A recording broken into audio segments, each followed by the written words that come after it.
some amazing ASMR with these. I just realized that. Oh my god, yeah, you could. I just take up my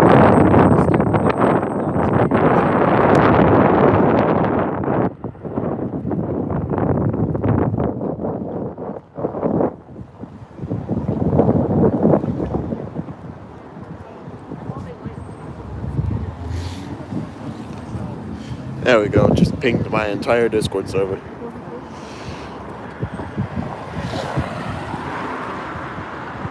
Here we go.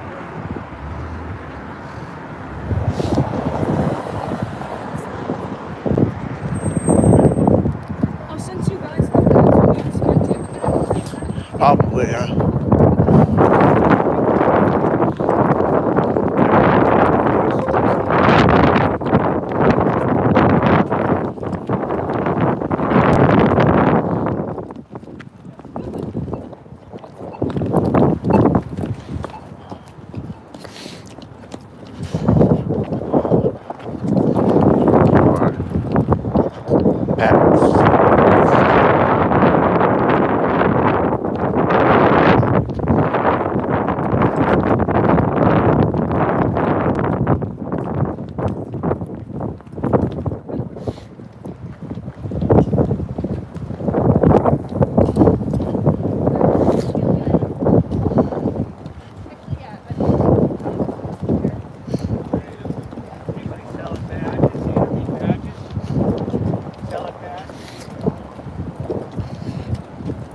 The fuck?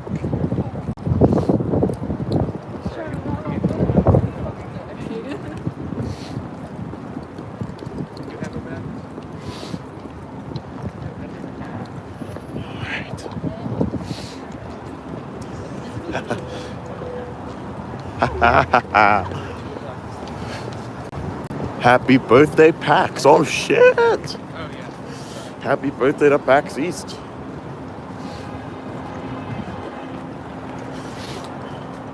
Oh yeah, baby. This is about to get good.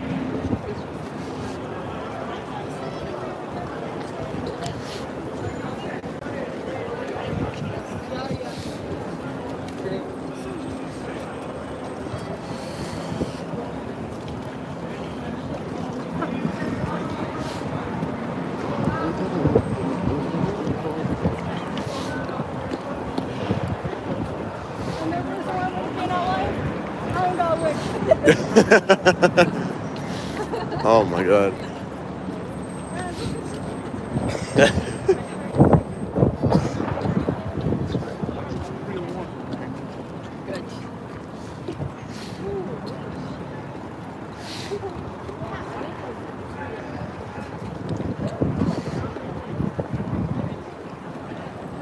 Alright.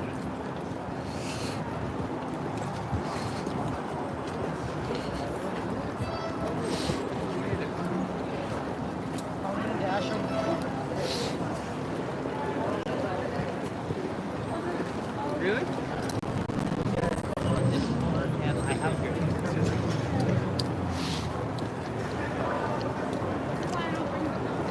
Bet y'all can't wait till you don't have to see my stupid face.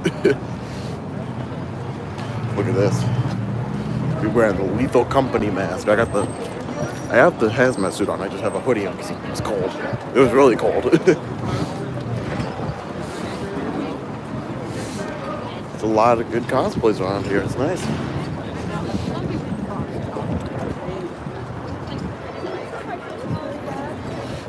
Oh god.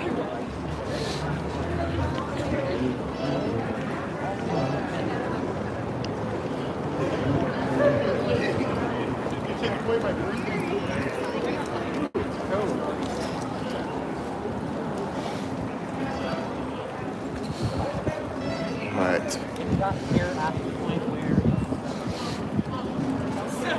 I know.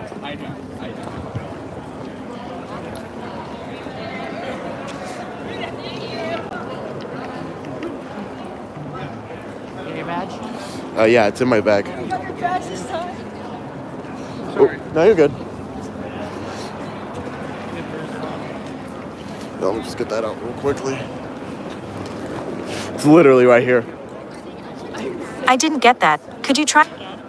Ah, shut up, Siri. Didn't ask for your bitch ass.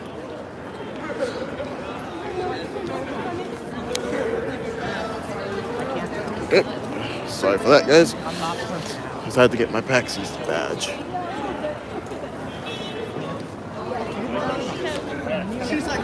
Good shit.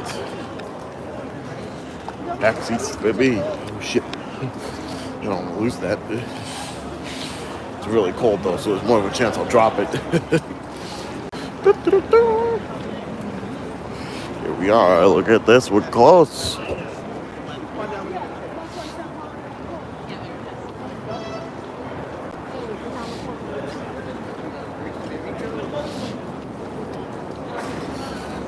I have to sit down somewhere and set all this up, but admittedly, this is going to be a fun stream, guys. We take time. We're inside it up. Oh. You're good, you're good, you're good. You're all set. Have a nice day. Perfect. Thank you. Carrot bog. I love when you get tired of doing it. Yeah. Idiot. I didn't know what was happening.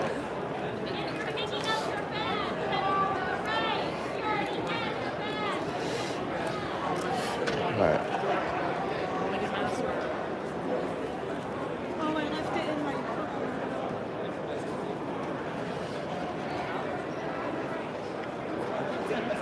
I have a high chance of getting sick out anymore. Are we heading straight for the expo hall?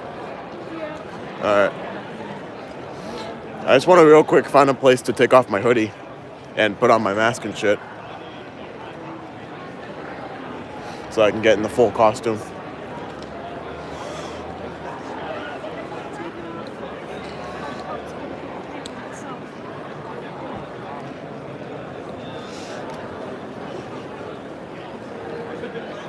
Okay, fellas. Look at this. Hell yeah, baby. PAX East. Okay, here we go, down the expo hall. Yep, I do. Oh, damn. That looks sick. Oh, shit. How's the weather? Weather's pretty good. It's really cold. It's really, really cold. Really fucking windy as well. Look at this shit. Oh my god, it is very crowded. Oh. I found a fellow employee. Guys, look, I found a fellow employee over there. No way. Huh? I gotta find a place to take off my hoodie though. Fuck. Look at this place. It's so fucking crowded. Get this though, up in front of us.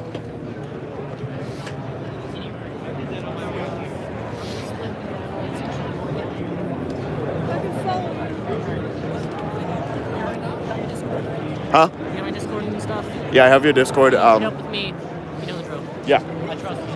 Alright. Alright, let's just set up the mask. I'll be there this weekend. You'll be in Boston? Nice. Alright, I just gotta sit down and put on the shit down. Stuff like that. Take this off. Here we go. You guys ready? You guys ready? You guys are probably not ready for this. But y'all have been waiting for this. Hey, whoever's in the stream, can you share this around, by the way? It's just because I won't be able to share around since I'll be live. So if you guys can like share around and post this in like self-advertising channels, but tell them that I told you to advertise. Unless you can't, then just try and post it somewhere.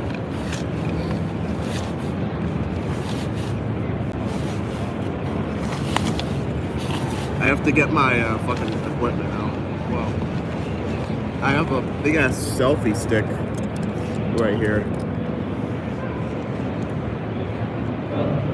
I have to take off the phone case and shit. Fuck. It's alright. Look, you're gonna see my body for a while, alright? Hope that's okay with you guys. Oh, shit. Dude. This phone case ain't coming off. Guess who is here, man? Hey, what's good? Which one is it? Whichever one it is, hey. Whoever's fronted right now, hey. How's it going? Ah, shit. Oh, that just put my case back in place. Take a guess. 80? That's always my first guess, really, is AD. So, oh shit, I'm zoomed in. Fuck. I have to. There we go. Wrong. Shit. Fucking Cassian? Is Cassian? I know Cassian appears at random fucking times, and it's 11:11. Why would he be? Why wouldn't he be here at 11:11? No. Ding ding ding. Oh shit. Hey Cassian. Fuck yeah.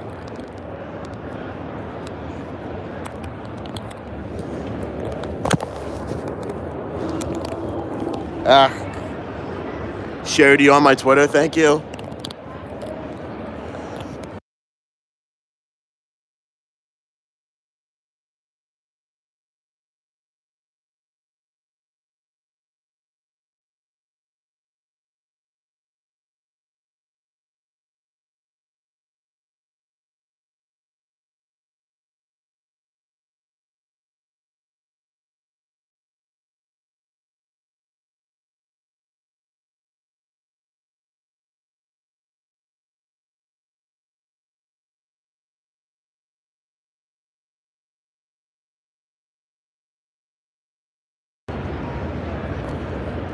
Oh, is that? Oh, is my mic working now? Oh.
Are you now?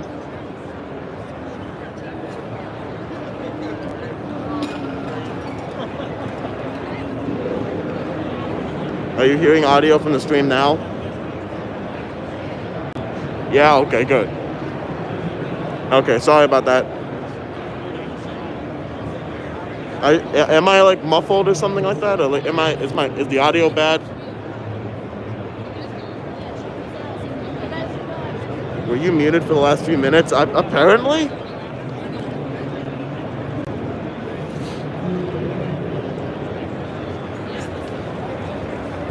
Dude, I saw another crew member. I'm not sure if I'll see them again. I can hear you clearly? Okay, good. That's really good. I'm glad. Alright, what should we do first? Yeah, Josh Tube. Get out of here, you motherfucker. How's it going? Yo, Spider-Man. Holy shit. Imagine someone asked to take a picture with me. You should do the dance. You think I'm doing the lethal... You're talking about the Lethal Company dance? Should I do that? Are you at Comic-Con or something? No, I'm at PAX East. It's in Boston. Holy shit. Look at me. I'm an employee. Let me just straighten this up. I'm an employee, motherfuckers.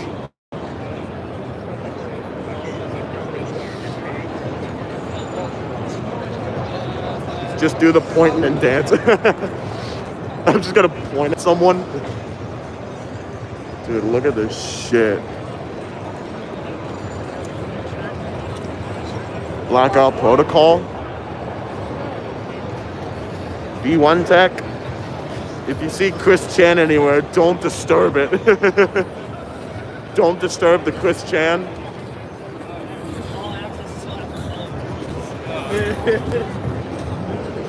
Oh my god. Oh yeah, baby. Get this shit.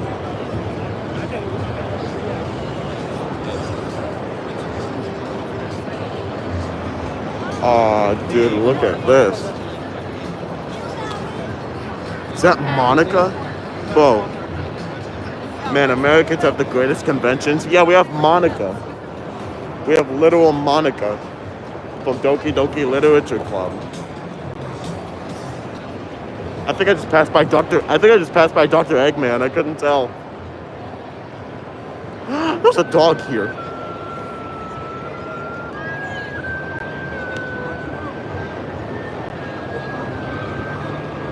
Alright, there's also a MatPat event going on at 12. So we'll be able to see MatPat himself, guys. We'll be able to see MatPat. What the dog doing? Yeah, what the dog doing? Look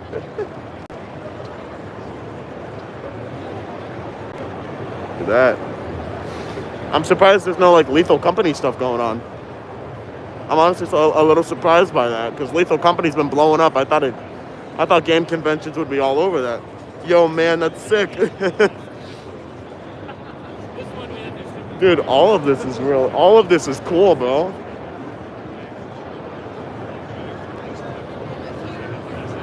I wonder if we'll be able to find a Discord place. To be fair, it's pretty recent. Yeah, but like it's grown. It's like boosted in popularity. I'm just surprised, really. Where are we here? Oh, what is this? I wonder if we'll find the Discord section.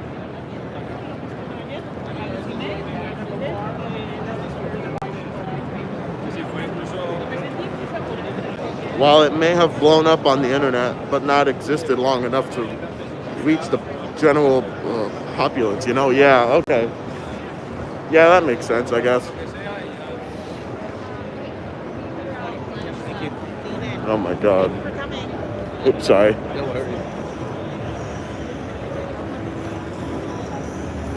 Alright guys, I wonder what scrap we'll find. I want to see Notch on a Minecraft convention stand. I don't... Would you be interested in possibly taking a photo? Huh? Would you be interested in possibly taking Oh a photo? yeah, absolutely. Yeah, I've got a reporter from the Boston Business Journal. It's taking photos of attendees in costume. Oh hell yeah. You came to the right person. Yes. Lethal Company, bro. Like, we love it. How's the show been for you so far? Huh? How's the show been for you so far? I just got here. Oh, nice. Yeah, it's pretty nice. had to switch out to this. I'm live streaming actually too right now. Oh, cool. Oh, You cool. stop telling me to do the dance. You want me to do the dance? Jesus. You want to hold this for a second? They want me to do the dance real quick. Let me just. It's the other way. Oh, other way. Okay, there we go.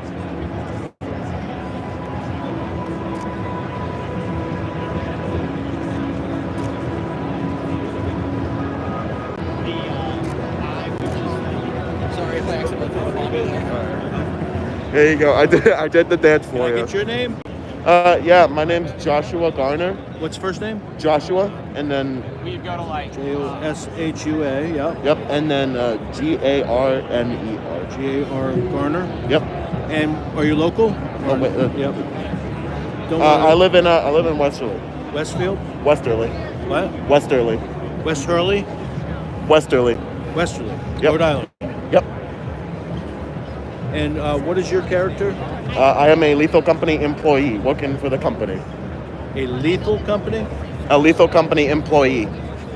I work for the company. Lethal. Dr. Doom looking out mask.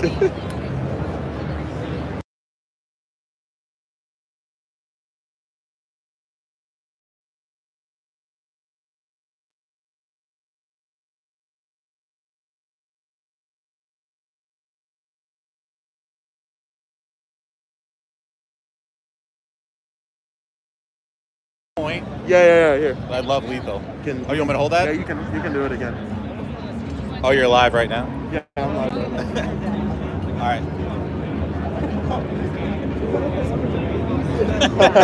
Thanks a lot. Awesome. Yeah, no Appreciate it. problem. Love the costume. Thanks. You guys have a good one. Look at that, fellas. Just remember to unmute when done. Yeah. Yeah, sorry about that, guys. You're not him, bro. Dr. Doom looking out mask, yeah. Honestly, yeah. What the hell? Killer Clonks? What is this from outer space? What the hell? I've never seen that before. Oh, I saw a fellow employee. Oh, that's not an employee. Fuck. Let's go down here. Dude, hell yeah. We got some pictures so far. Oh my god. People just really love Lethal Company. Hell yeah. That's what it's all about, brother. Yeah. That's what it's all about. I have a lab report due in 2 hours, and instead I'm here watching you at PAX East. Bro, I mean, whatever, man. I mean, I bet it would have been boring. I bet it would have been more boring than this. All right, I wonder where we should go. There is a lot. AD would kill me, probably Wit too. Oh well. Hey, at least you're having fun, right? Are you? Are you having fun? You can see my eyes.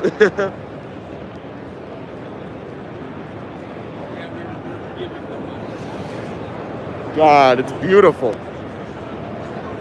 There's a MatPat event going on at like 12. It's 11:25. We got like probably 45 minutes left till MatPat. If I don't talk after today, consider me dead and buried. They probably have to bury themselves. Theoretically, they'd be burying themselves. 35 minutes? Yeah, thank you. I'm stupid. Yo, it's Dr. Eggman, Dr. Robotnik. Baldy McNose hair. It's Baldy McNose hair, guys. Confirmed, Dark is bad at math. Dude, true though. I am bad at math. I'm not good. I'm not good with it. Shut up.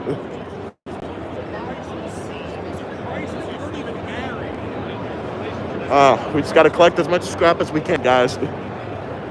Remember, this is a modded moon. There seems to be a lot of people. We're not gonna see any Brackens here. There ain't nothing dangerous about this. For the company. We gotta collect that scrap, fellas. Everyone loves Lethal Company, fellas. The only thing that sets me out a little bit is the bag, because I have a little duffel bag here, right behind me. But Other than that, though, we should be set. I feel like an NPC just walking around. Look at that. We got card games going on. We got games. They had a Discord. They had a Discord thing like a year ago. Or they had a Discord thing last year. Anyways, I'm gonna lurk now. I'll return once I'm done with the lab report. I'll talk. All right. You have fun with the lab report, or try to. I know that you can do it. You got this. Oh, God. Oh, y'all. This is amazing. Bro, I wonder when I'm going to meet that fellow employee. Try to. Thanks for the motivation, LMAO. Don't worry. You can do this. You can do this, AD. Cassian, you can do this. For the company. For the company. You got to do it for the company. Otherwise, you'll get fired. It's sent off to outer space. Don't worry. It's a nice little vacation. For the company. Yeah, exactly. For the company.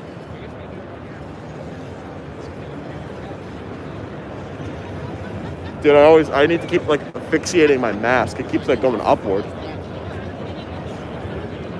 Like I can still see out of it, but oh, dude, that is sick.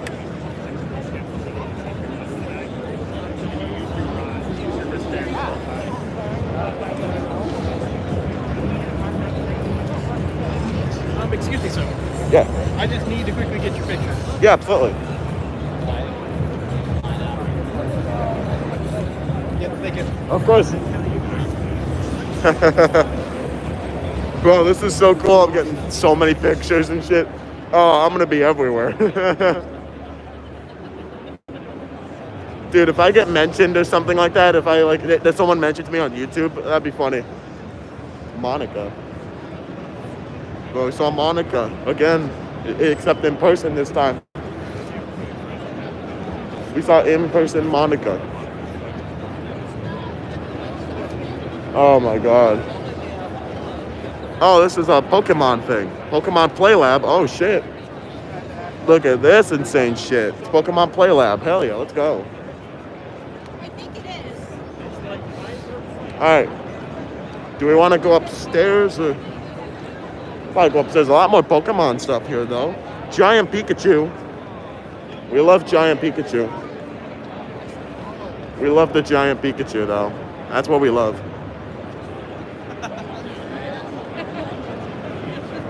Alright. I think upstairs is the other way. So let's go upstairs. I want to get something to eat, maybe. I don't know. I don't exactly have the slightest clue, but I mean, hey, whatever, we're here. We're here. You know, since there's no monsters on this moon, we should probably get a lunch break or something like that. The map pad event lasts an hour, so we can get food and then stuff like that. Oops, sorry.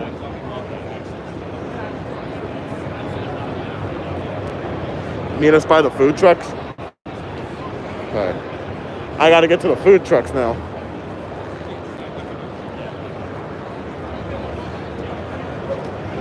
I don't remember where the food truck. I don't know where the food trucks are though. You know, let's go upstairs and view where the food trucks are.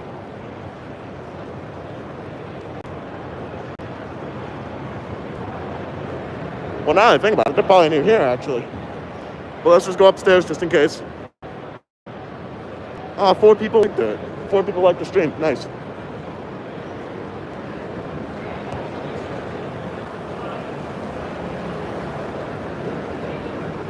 All right, let's just see. We need to scout out where we need to go.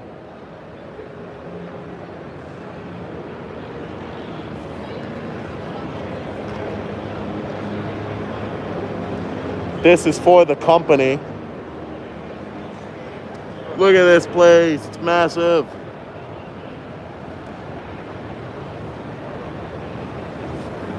All right, chat. I'm gonna get my glasses out and scope out where we need to go. Oh, I closed my way. Nice. Okay. I am glasses. Holy shit.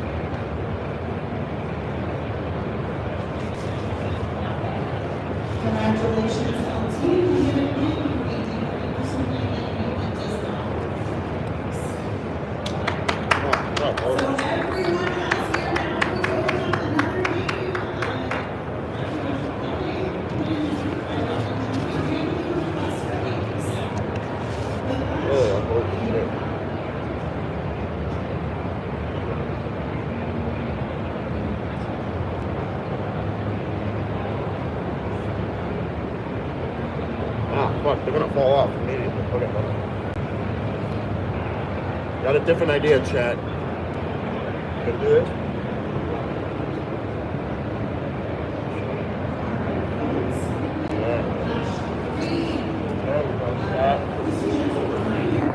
There we go, chat. Oh, shit. All right, let's scope out where we need to go for the food trucks. I think that they're over there. All right, food trucks over here, chat. Oh, let me just... Oh, pardon? Your badge? Yeah, it's in my bag. I'm just going downstairs. Yeah, cool. You're okay. All right, thank you so much.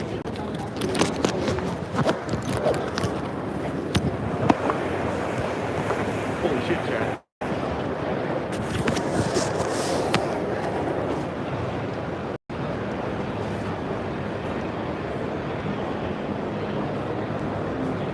Alright, I've acquired sight of the food trucks. Let's just go. Yeah, so they will need your badge, like, a lot, so... Alright, we're going over here by the food trucks, chat. There might be some valuable scrap that we have to collect. Who knows?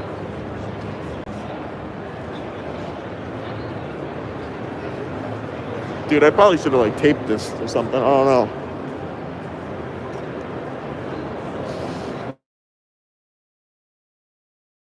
Someone's calling me. A friend's calling me. I can't really answer, can I? Can I? I don't know.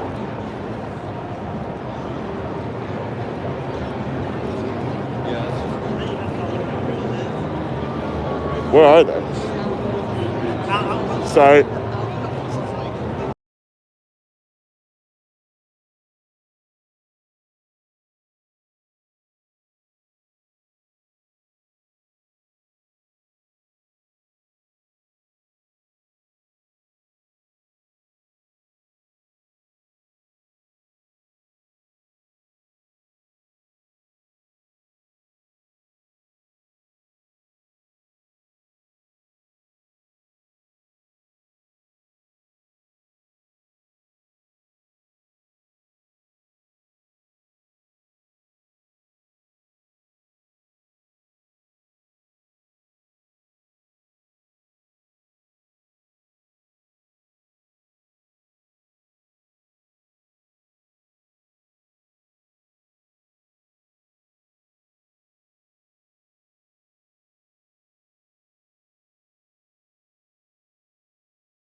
How are they having trouble with this? Fuck, man. Works. Oh. I was gonna say, Mike, this is my first time streaming on a phone. I'm having audio problems already. Holy crap. Chat, this is the most quiet this place has been. Because we're not on Export Hall. Yeah. You know, all that we know is that we're great assets to the company. We're on this Boston moon looking for scrap. Doesn't seem to be anything so far. Oh, we have sound now. Yay. It was a problem for everyone? What the crap? Is this the second floor? I got no idea. I'm You gonna... said we had to go to the theater? Yeah, we have to go to the main theater on the 3rd floor. Whoa, that tournament room is empty. Yeah, let's do that. Nice little hangout corner over here.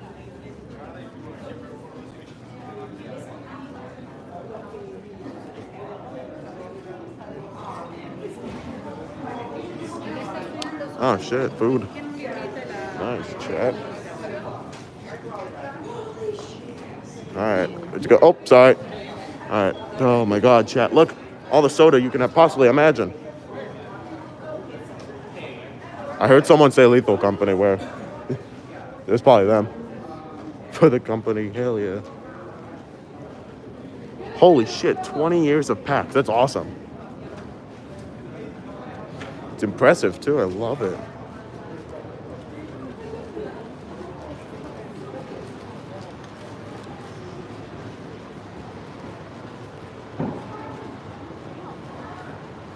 Dude, Cheyenne, I've gotten like a bunch of pictures taken of me. Like, and I've also gotten, huh? Already? Yeah, because No it's one like, asked for my picture. dude, someone, Come on, it's because I don't have a wig on. dude, someone steal the vending machine for the company. Bro, I don't know how much that costs. Splatoon isn't as well known either, so. Dude, that I don't know if that vending machine's just gonna cost like 50 or something. I can't bring that back to the company. Besides, it's probably like welded into the ground or something. Why not? I don't know. Oh, we're back here. Oh, we go up. Level 2, yeah. Hell yeah, let's go. Level 2. Shall we go on to level 2? See that? Level 2.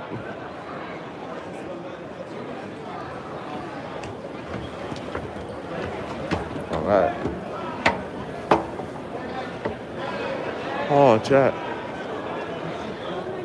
PAX East entry, fellas. Steal the shoes for scrap. No, I'm not stealing shoes for scrap. Get out of here. We have to find like actual scrap, boys. Well, shoes could be scrap, but whose shoes would I even steal for scrap? Depends on how much they. It depends on how much they're worth. Like fucking Jordans or some shit. Stuff right here, you want to ask him?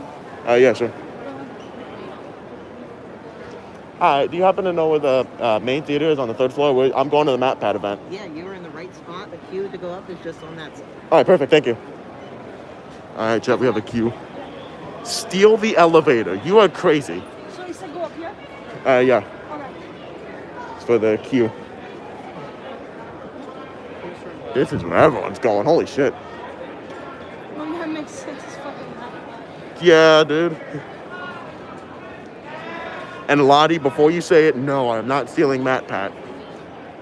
That would be ridiculous. That would actually be absurd. Break the glass, then take its pieces. No. You are such a fool, Lottie. We have... Let's get him one. Alright. We have to keep inside the box, Lottie. Inside the box.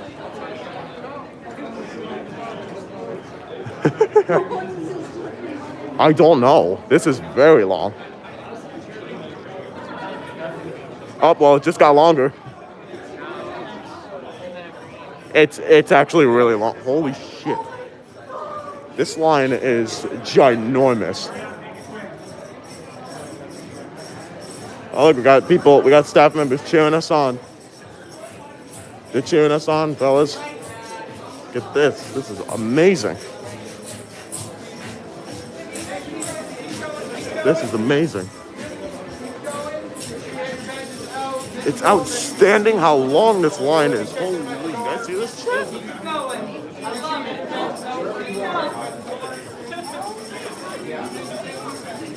You know what, I'm glad I'm doing it this way now without the selfie stick, but it's whatever.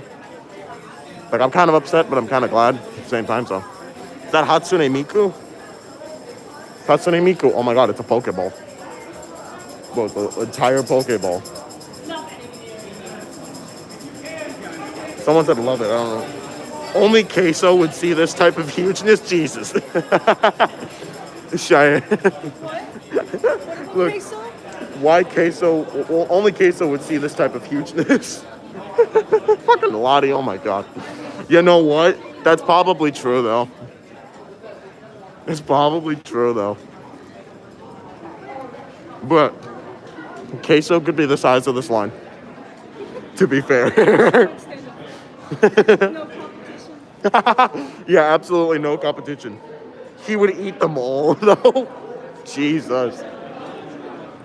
Bruh, Lottie. Yeah, we're at the back of the line. Back of the line.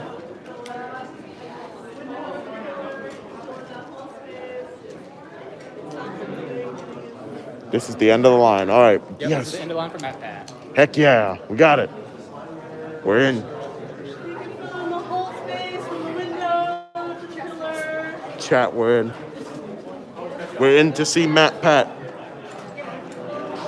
Mr. Game Theory, Film Theory, Food Theory, and Style Theory. Patting the mattress? What? Oh, I get it. What? Lottie said patting the mattress. I think it's because his name is Matt Pat, patting the mattress. I think that's what it is. Lottie, ay. Oh, I'm glad you could be here, Lottie, honestly. And the other two people that are watching as well.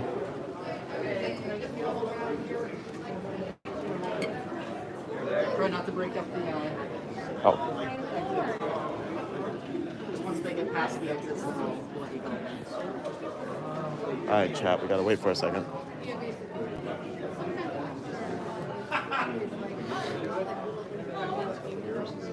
Chat, we've been live for almost an hour. That's impressive. It's already been 20 minutes since we saw that. We were live at like 36 minutes. It's pretty much been 20 minutes almost. Yeah. Really close to that. Huh? They're males. I hate the males. You hate the males? Males. Nails, oh. I always thought you said you hate the males. I was like, yeah, me. I would have been like, yeah, me too.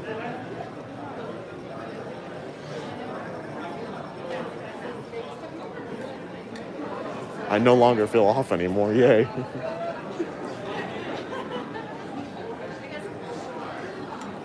Chat, look, Boston. This is an incredible moon that's just like Earth. It's just like our home planet, guys. Clear skies and everything. We can breathe oxygen. The company must have hired a lot of people. There's a lot of people here. Look at this, chat. New mod.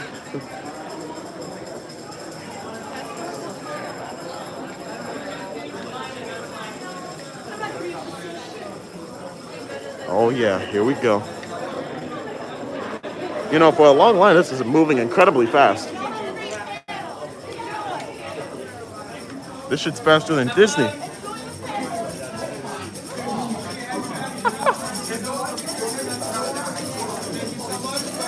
Well, this is for the company, guys. Thank you so much. Badges out, ready to go. Oh. Hold on, badges up. Oh my god, it's Dumbsdale, Dibberdale, Dumbsdale, Dibberdale, Dumbsdale, Dibberdale. Oh, that's incredible. Get Dumbsdale, Dibberdale. Okay, my friendo wants to play a game of... bye, Lottie. Lottie, I hope you have a good day.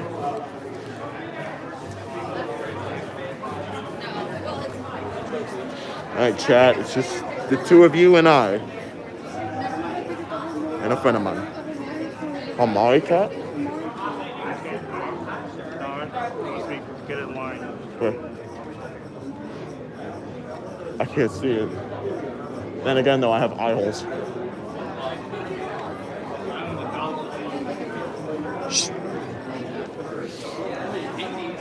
Oh my God, Chad.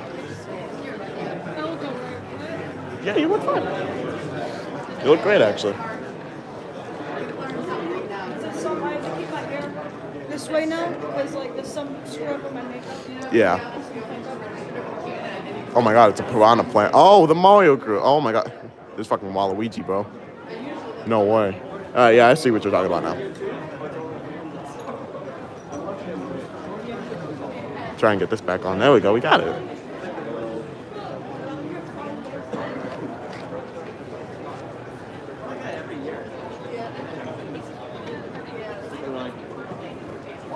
So this is story time, but we're not. All right, chat. Matt Pat story time is upon us. Get this, Again, I'm Boston. not the biggest fan, but I don't mind sitting.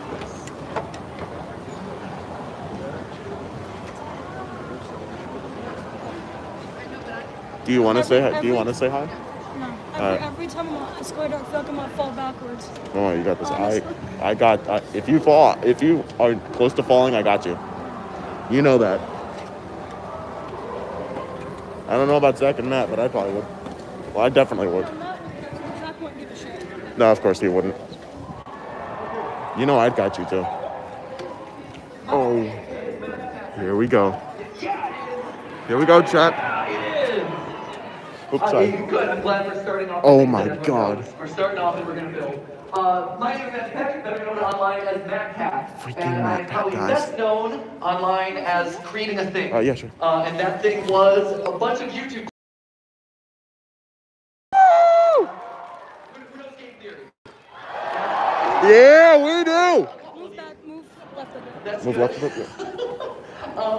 But for those of you who don't know or might not be aware, game theory really at its core is founded in my love of gaming, and specifically education through gaming, right? So when we would do episodes about things like Minecraft Diamond Armor and how much Minecraft Diamond Armor would actually be worth, it is an opportunity for me as a content creator to look at this video game that I love, but also talk about like, hey, gemology, learning about cut, carrot, clarity. Let's talk about how you evaluate a gemstone, cool stuff like that. Or taking a more extreme example, like calling Mario a communist. Yeah. Woo! Controversial stance, Matt Pat. It's controversial, but through this video, right, I'm able to talk about really cool topics like political movements and important points in world history. Stuff that would otherwise be pretty boring and normal and dry, but because it's told through Mario, it's kind of fun and cool. Or, for instance, I can talk about other things, like if I were to talk about... Oh my God. Yes. We're just gonna skip that one. Get girls. No way. Pass. Does Luigi? Woo! Educational content, ladies and gentlemen. You got that right. Education takes many forms. You can learn about a lot of different stuff, about a lot of different body parts. I like that people in the front here are saying, like, we needed the sequel to the boobs episode. You do realize that the Luigi's penis episode was the sequel to the boobs episode. Equal opportunity. And it's core though, right? Suffice it to say, game theory was all about education, and it's the thing that I am most proud of, probably the thing I'm most known for. But what's been really interesting is as I've kind of closed off my retirement arc here on the channel. So for those of you who don't know, I recently handed off the channel to a new set of creators, which is thank you, yeah. Which I'm so excited about, and they're doing amazing work, and I'm so proud to watch them grow and make it into what they've always envisioned it to be as a new voice of creators. It's great, but the 10-week lead up to that transition has been wonderful to look back on my history on the channels, as a creator, and my history with video games. And for the first time ever, I came to this realization that every single important moment in my life has been tied to video games in some way. I always knew that I loved video games and that I enjoyed them, but when I actually stopped and looked at what are these pivotal moments in my life, video games were always there. Which I thought was really interesting. That's one of those things that I wanted to talk about today. And so, even in my earliest of early days, right? So, that insert obligatory all here. Thank you. That's me. This is not me as a gamer yet. I didn't have enough muscle control in my hands at the time. But as I was digging through old photos to use for this presentation, I'm like, oh, like these are fun. And I especially like the one on the right there. Right? Your left. Because it's me practicing my YouTuber react face. Before YouTube became a thing. Like, slap some clickbait green text off to the side there. You've got yourself like a Mr. Beast thumbnail. That's great. But here I am on Christmas morning. I actually love the fact that the two faces are identical to each other. Like, it's the same face made like a couple years apart. Again, pioneering YouTube thumbnails before YouTube was a thing. But yeah, you can tell that I was a hardcore gamer guy because I had a Game Gear, which had better graphics than the Game Boy. It came in color, you know. So like, right? I know I was fancy with that. I know, right? So that was my earliest memories. And even like when you think about what is your first ever core memory as a kid. Right? Like, what's the first thing that you as a child remember? My first ever memory as a human being, as an individual that exists in the world, was video gaming. Specifically, it was me and my childhood home sitting on the floor of the house, playing Castlevania and fighting Dracula. I was like maybe like 6, 7 years old at the time, and my mind was blown by this boss battle. For those of you who aren't, half past dead or were born in this millennium, here's a little clip of what it looks like here. So here we go. Boom! And his head pops off! It popped off! It's crazy, it blew my childhood mind. I'm like, oh my gosh, I whipped this guy's head until it popped off! That was horror gaming in the 1980s, by the way. That was terrifying. That was not age appropriate for me. That was instrumental in my childhood. I whipped him until his head popped off. Although to be fair, for as traumatic as that was for me as a kid, my child, Ollie, he's 5 years old. Shout out Woo! Ollie! He asks me not infrequently to recount for him the story of Five Nights at Freddy's. Oh boy. You know, right, the apple doesn't fall too far from the tree, right? It's literally like, oh, let me tell you the story about like the animatronic murder pizza restaurant and the dead kid stuffed inside the suits. We heavily censor what's going on there.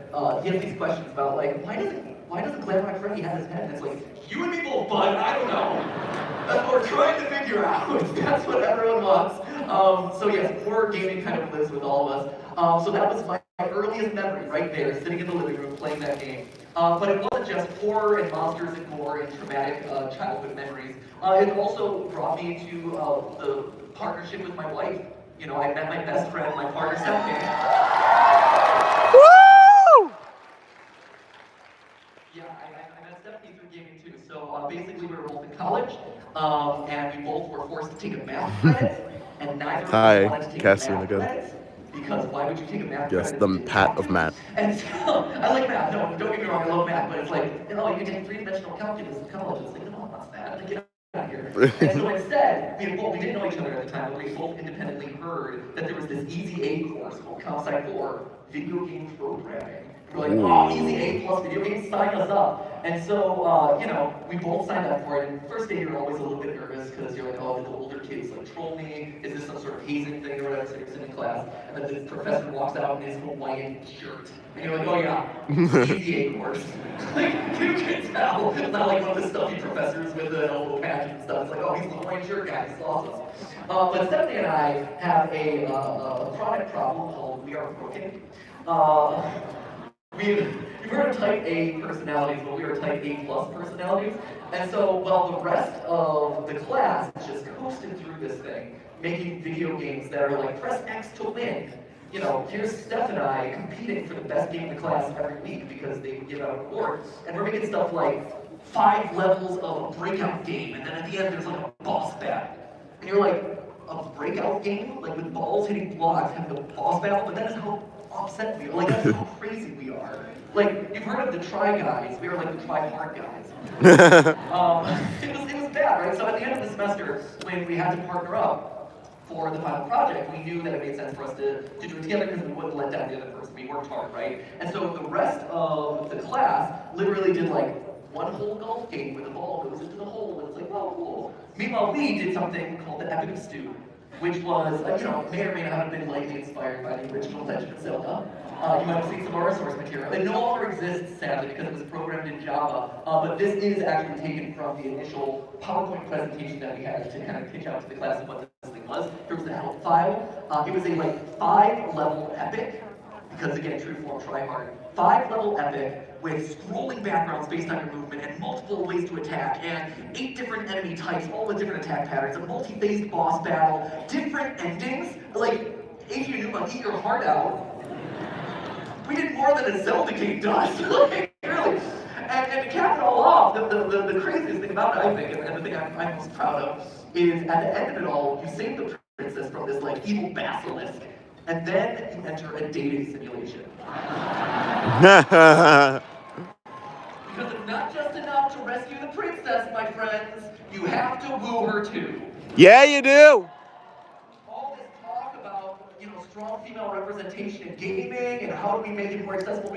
Epic Stew's been waiting there the whole time, guys. We were making that curve happen back in the day. And it's funny too because that was our first ever project. Right, that was the first ever large-scale thing that we've ever worked on together, and we like to say that we've been working on group projects together ever since.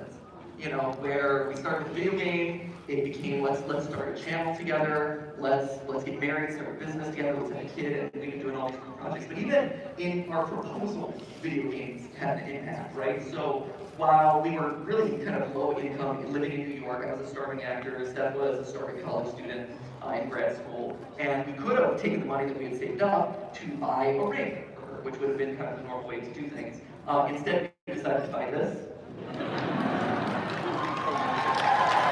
Woo! Stand out from the crowd. We bought this, we called it Ruby, because it was red, it was our Ruby, and then because it was a we called it our Ruby Wing. I make myself sick sometimes, I'm so sorry. If any of you puked in the seat, I apologize to the cleanup crew, that is totally valid, that's disgusting. Anyway, yeah, so that was our Ruby Wing, and we played through all of Kirby's Epic Yarn, was our first ever game together. Aww.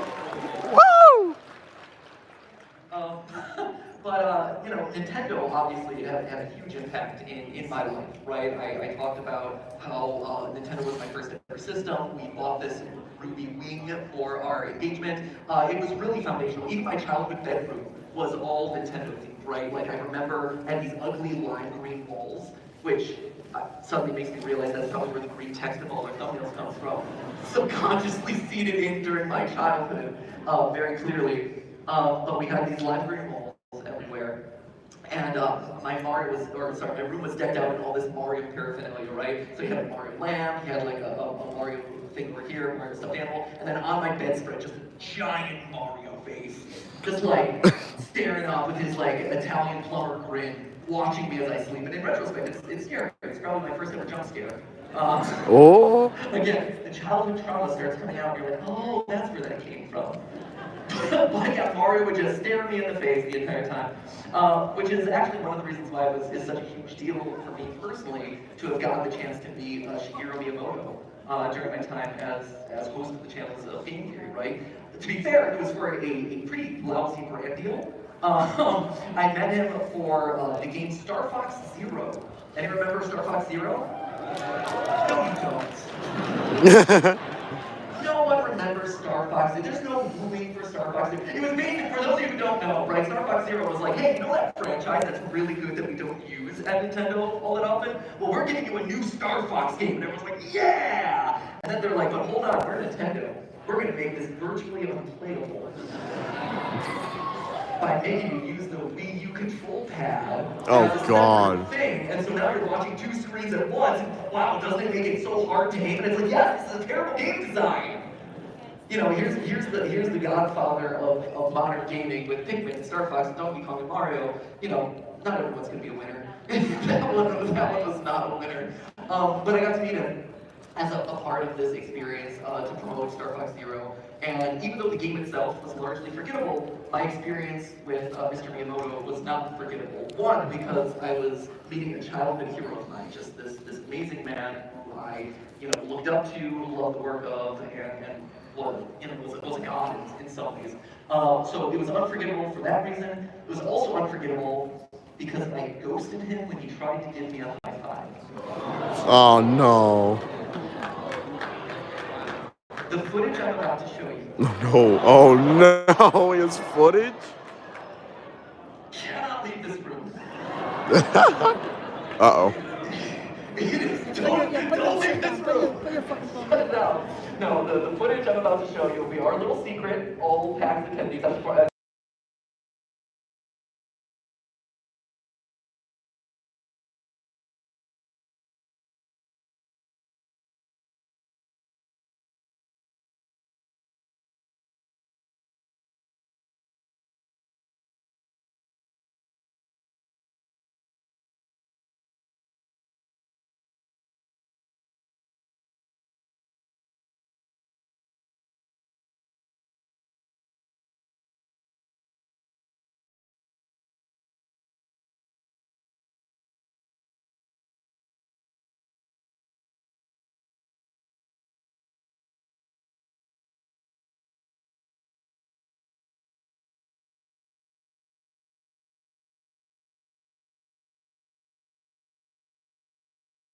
Than what you expect, or the interaction's going to go differently. No, it's because you're going to do something cringe, and then that cringe, and then maybe one day you upload that cringe to YouTube, and then it continues to haunt you for the rest of your life.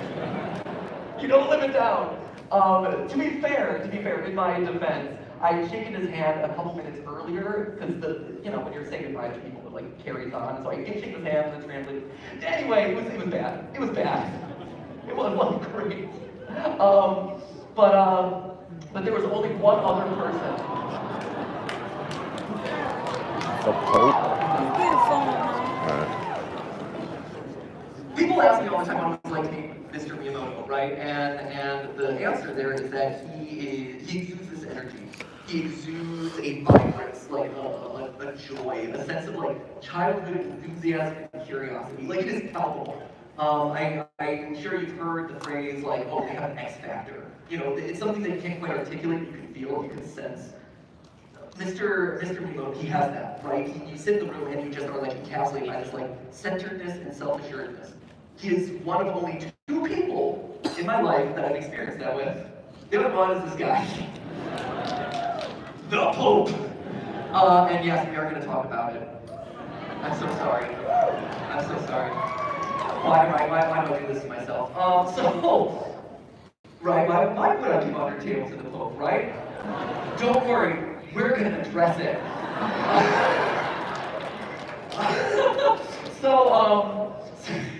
So for those of you who don't know, or for those of you who successfully blocked it out of your mind, congratulations, thank you. Back in 2016, I was tapped to be one of 12 digital influencers, one of 12 digital creators, to go and meet the Pope at the Vatican as part of this like live international conference where it was like meetings of different communities, right? So it was an all-day event where people were coming in to meet him, ask questions, have small group chats with him, and then eventually to present him with a gift.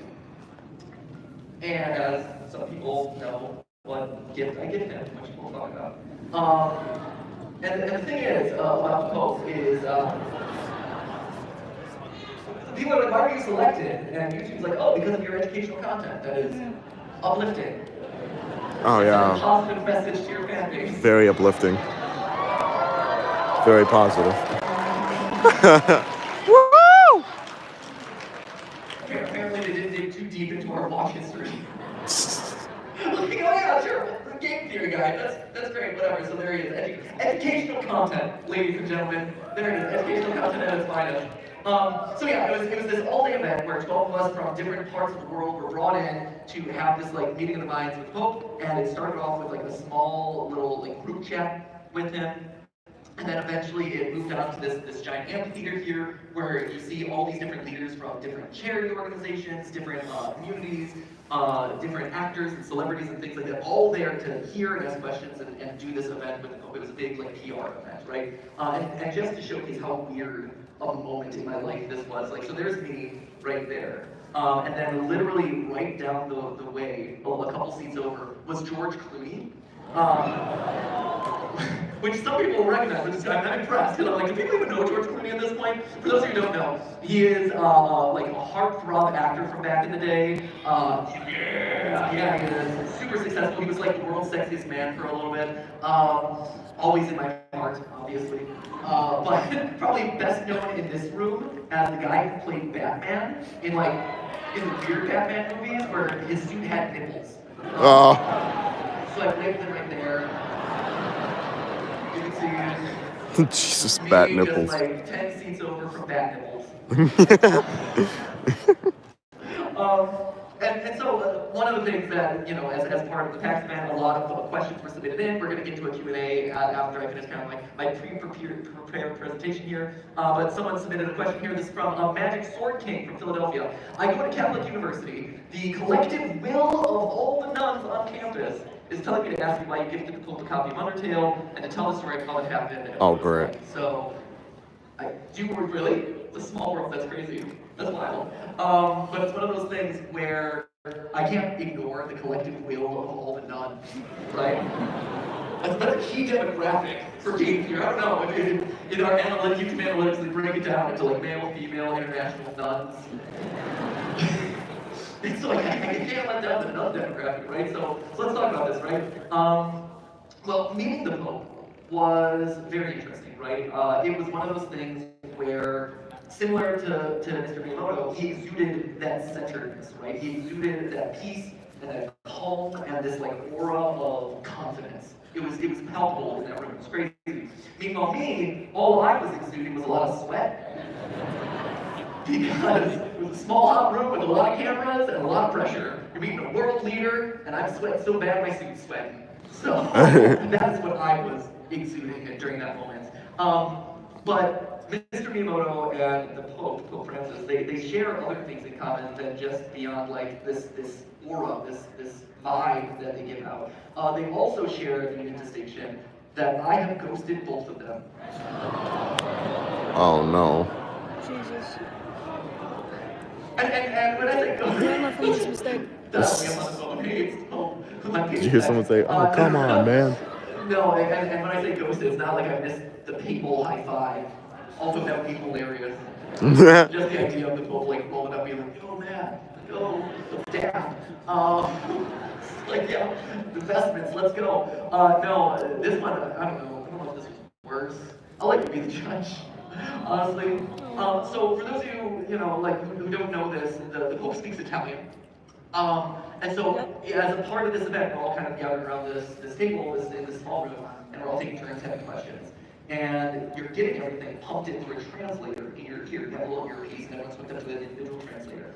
And sometimes it's on a massive delay, right? Because the Pope's speaking in real time, it's being translated in real time, and so the delay is anywhere between like 30 seconds to like a minute, sometimes like 15, 20, 30 seconds, minute. It varies, but it can be pretty substantial, right? And so, early on in this meeting, in this process, he makes a joke about like, oh, I have to keep my answers short, and blah, blah, blah. You know, one of those like, PC, politically correct, this is an awkward situation for all of us jokes. And so me, being the try-hard that I am, and wanting to show that I'm an A student, and I'm very attentive, and I'm focused and engaged in this conversation, I'm a very reactive listener, right? So I'm like, good joke, Pope, you're so funny. YouTube React face in full motion. You know, I've been practicing it for all those years, right? And the Pope turns to me with an expression of confusion and a little bit of sadness in his eyes. And I'm like, oh my God, what have I just done? The stomach just drops, right? Like, what have I just done? And here's the thing, like, this could have been like a fraction of a second. It could have been 5 minutes. Like, I have no idea how long this would last, but it felt like an eternity. And I'm like, what did I just do? What has just happened here? And that's when the translator catches up to what he had just said. And what he had just said was a story about small children finding dead bodies on the beaches of Italy. Wow. Oh my god. Yeah, Pope, go on. Huh. Funny one, Pope. Good one, bud. Jesus. Right? It was the delay. It was the delay, Pope Francis. It was the delay. Yeah, there I am with my stupid YouTuber face. Like, oh yeah, no way, cool. I don't know. In my memory, the way I remember this, it was like they were also poverty-stricken orphans on the poverty-stricken orphans on the beaches of Italy, and you're like, oh. So anyway, Yes, Squidix, moral it's a of the theory. talk today, if you take nothing A else game away theory. from what I'm talking about today, it is this. No matter how embarrassed or cringe of a thing that you might have done, don't worry, Matt has done you one better. Woo!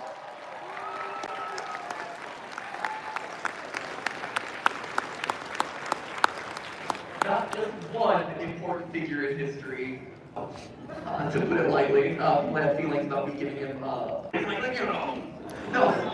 don't worry, I got the Steam code and I printed it out very nicely and I gave the login instructions and I put it in a sealed envelope to explain why, you know. But the internet had feelings about this. They're like, why would you ever do this? This is crazy, right? To which I say, I feel like the internet maybe lost something in translation on that one. I think when they imagine, oh, giving the Pope a gift, it's like his birthday party or something, right? Where it's like the Pope's opening it up and he's like, oh my gosh, a new crucifix, thank you so much. Oh, this is the rosary I've always wanted. This is amazing. Thanks, guys. I'm gonna bless someone with this. No, like, they were all symbolic gifts, right? You saw that giant room before with the amphitheater.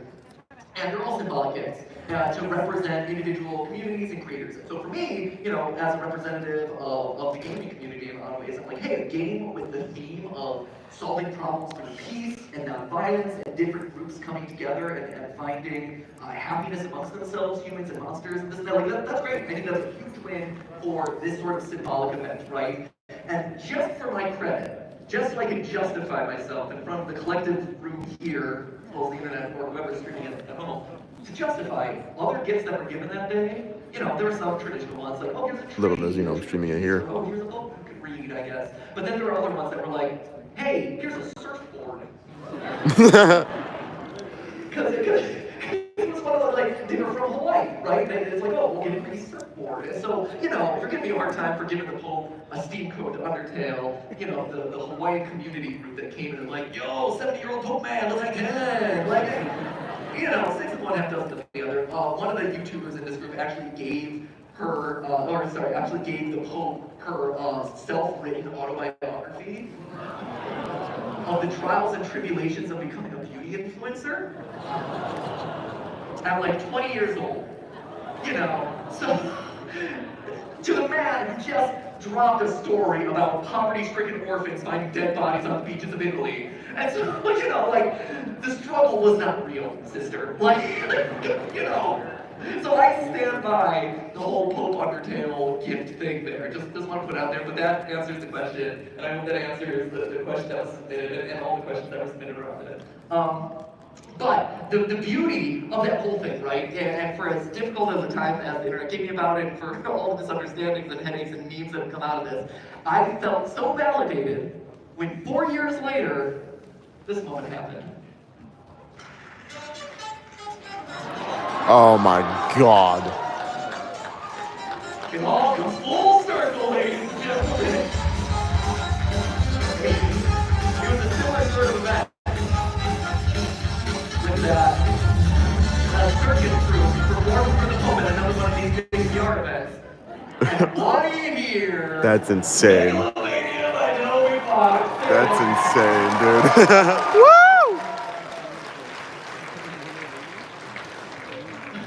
So sure, I might have myself a lifetime of cringe and embarrassment coming off of this thing, but at least there were some good memes that came out of it.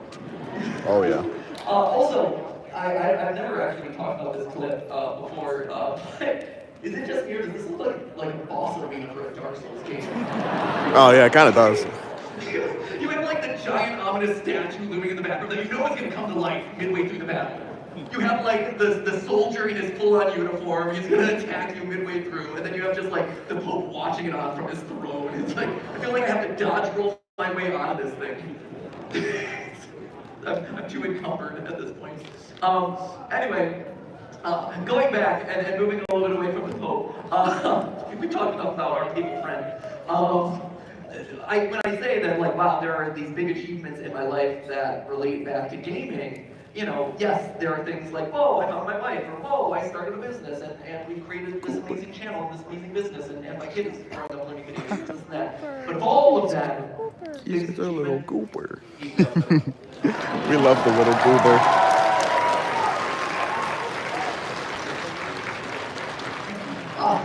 That's my humble brag. I don't get to flex the like I beat Battletoads card that often, but I felt like this was a room that would appreciate it. You know, no, and obviously I'm joking, but I'm also not joking. All throughout middle school and high school, like for the first couple years of high school, I would take summers, weekend nights, and just dedicate myself to grinding away at Battletoads on the NES, and it was terrible, and I hated my life, and I got so mad, but I got through it. And then I did it, and I'm like, yeah, I can do anything. The world is my oyster. I can conquer it all, which gives me such an incredible sense of satisfaction. Now, anytime I see a listicle from BuzzFeed being like, oh, the top 10 hardest games of all time, and I'm like, I'm number 8. That's great. I have to work my way up to Silver Surfer now. I'm almost.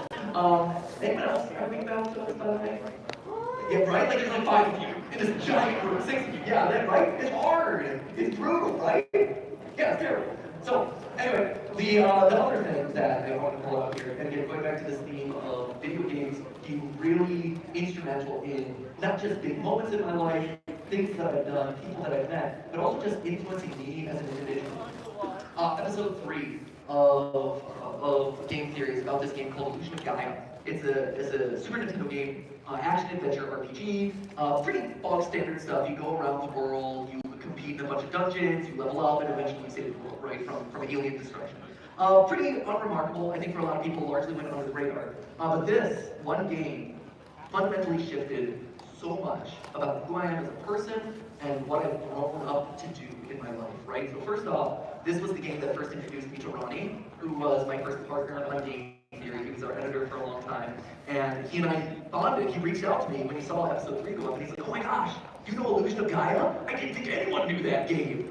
And from there, we hopped on the phone for like 3 hours, just like talking about complete strangers, talking about and bonding over this game. And, you know, that was such an instrumental, foundational person and relationship in my life.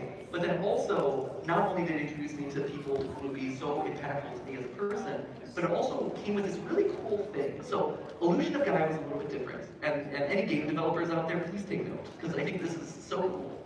It wasn't just, oh, go to Dungeon X, the grass dungeon, and then move on to the ice dungeon, and the fire dungeon, whatever. Every location, or at least a lot of the key locations in the game, were themed around and inspired by real-world locations, right? So, and the game itself came packaged with a map that mapped out where you were going and a little bit of the history of each of those locations.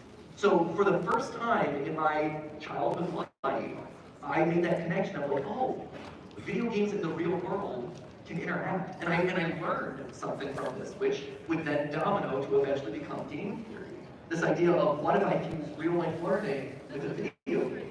And it started with that map. And not only did that map influence the projects that I would work on, but it gave me a life goal that I'm still working on personally to this very day, where I made it a personal goal to visit every single one of those locations that you play in the game. So that way I could experience those same things. I could have my own video game adventure in real life. And at this point, we've done all but one, actually. I'm down to my final one. But, you know, in the game you visit the Great Wall of China. And so Steph and I went to China and saw the Forbidden City of the Great Wall. You go to Cambodia to explore the ruins of Angkor Wat, which I had never heard of before. I would only have known about it through this game. But it's this amazing temple complex buried in the jungles of Cambodia. You feel like Indiana Jones when you go there, because all of these ancient ruins are grown over with these giant trees where the root systems kind of weave through everything. There's giant old-like faces everywhere. It's unbelievable. It is the closest you will ever feel to being an adventure in real life. And I got to experience it, and I learned about it through this game that I played when I was like 10. And it's stuck with me ever since. You know, we went to Egypt and Petra and the Middle East because we wanted to experience the Great Pyramid. This right here, this is the Nazca line. Mountains in the middle of Peru. Again, one of those very off-the-beaten-track sorts of places where people don't know about it, tends not to appear on listicles, but there are these ancient paintings that exist out in the desert that have been undisturbed for hundreds of years, and you kind of have to drive out to the middle of the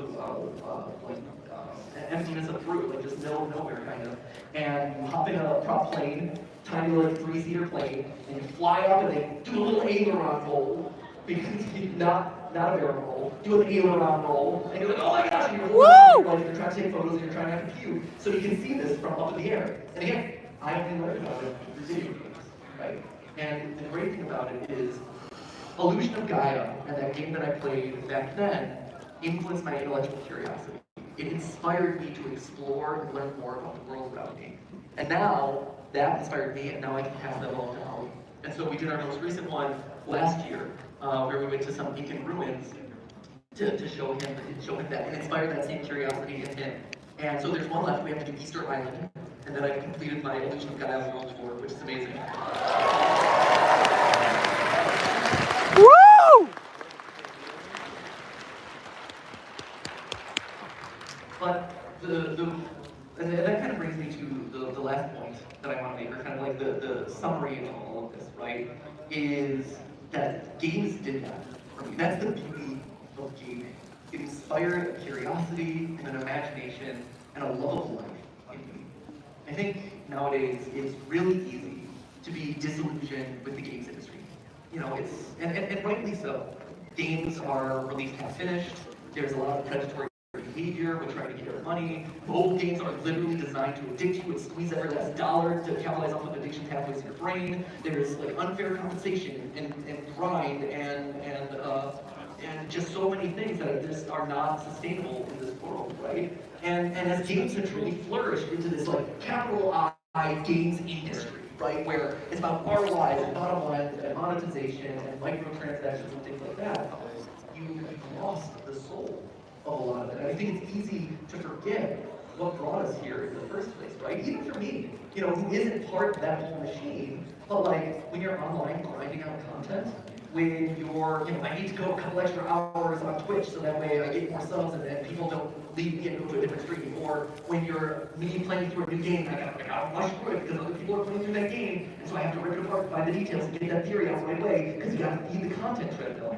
You're game reviewers, right? You either have to be the best game in the world or the worst game in the world because people don't click out of the middle. And so everything has to be divisive. Like, gaming in a lot of ways gets reduced to a paycheck. And you miss out on the creativity and the beauty, the hard work, and the love and care that goes into a lot of this, that individual artists have done to make these things happen. Earlier this week, I gave Ollie a new game. I gave him Kirby Planet Robobot. Ooh, good one. I feel like it was a deep cut, but okay, great, awesome. For those of you who don't know, because I thought it was kind of a deep cut, basically it's a Kirby game where they give him a Gundam suit. Listen, they release like 3 Kirby games a year, you know, like they gotta figure out new ideas. Like they're like, oh, what have we done with this character? You know, like, robots, sure, why not? Kids with robots. And he does, right? Like Ollie loves robots. Animatronics, huh? He loves robots, right? He draws amazing, imaginative designs of robots with like giant saw blades and spikes and laser swords, and it's gonna slice this in half. And I really should be concerned about the amount of destruction that my kid wants to pursue in his day-to-day life. But that is a problem for future MatPat. Today we are gonna focus on where this is new and weird and different. But then he hopped into the Gundam suit, the little Mexican, and his eyes lit up. And he had this moment of like, oh my gosh, this is the best game ever! Because for the first time, all of these things that he had envisioned in his head, that, you know, he's not going to be driving a Mexican with giant buzzsaw arms, or at least I hope he doesn't. Not anytime soon, at least. But like all these things that he envisioned in his head were made a reality through this game. You know, it was wish fulfillment personified, and that is the spirit of gaming. And that's the thing, that's the core of all of this. And so as I look back on my time in gaming, as I celebrate with you guys here at PAX, that's the thing that I want to leave. That's the message that I want to kind of harp home, is take the time to fall in love with gaming again. Take the time to stop and think and look at how beautiful this gaming world is, right? The first thing that I did after I uploaded my final game theory is play video games. Oh, thank you.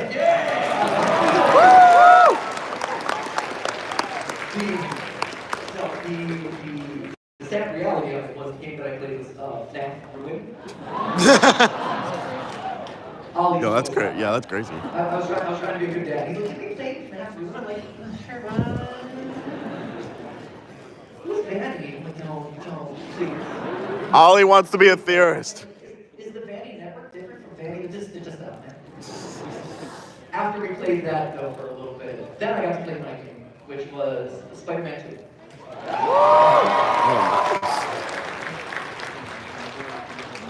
And for the first time in the better part of a decade, I was able to just let the game wash over me and enjoy it.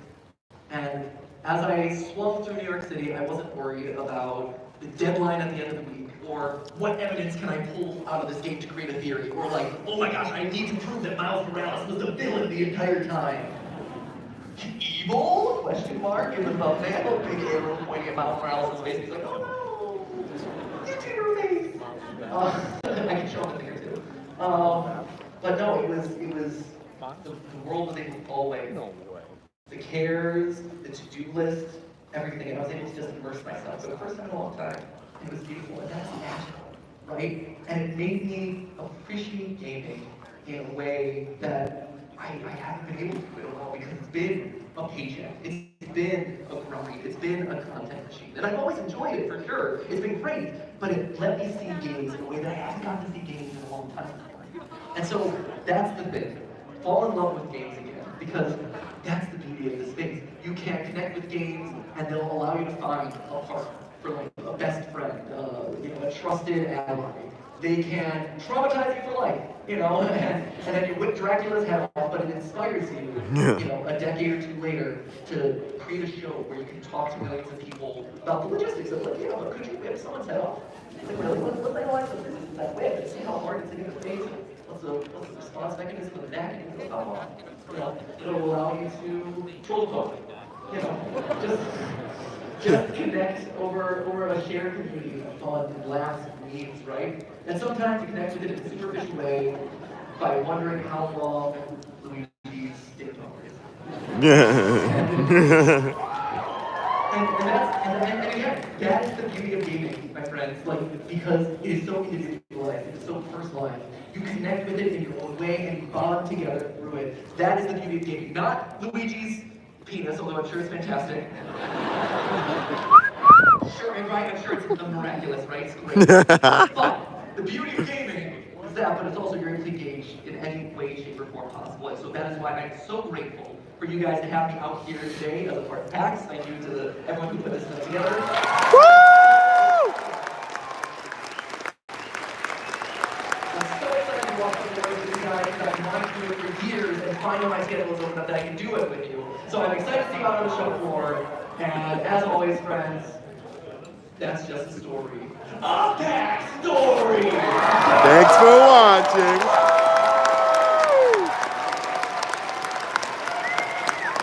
We love you, Matt Pat. And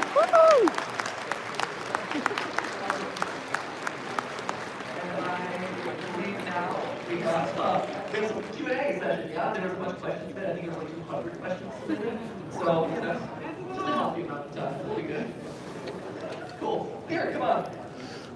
Also, shout out to the Spamton and Ankle over there. Right, Spamton and Ankle over there? Awesome. Oh, good. You guys are awesome. Cool. Hey. Hey, hello everyone. I'm Veronica Valencia. I'm so happy to be here with all of you, and especially you, Matt. Do you want to stay for this or do you want to leave? I mean, Yeah. if he's gonna be like taking pictures at the end, maybe. I don't know what the chances of that are, but.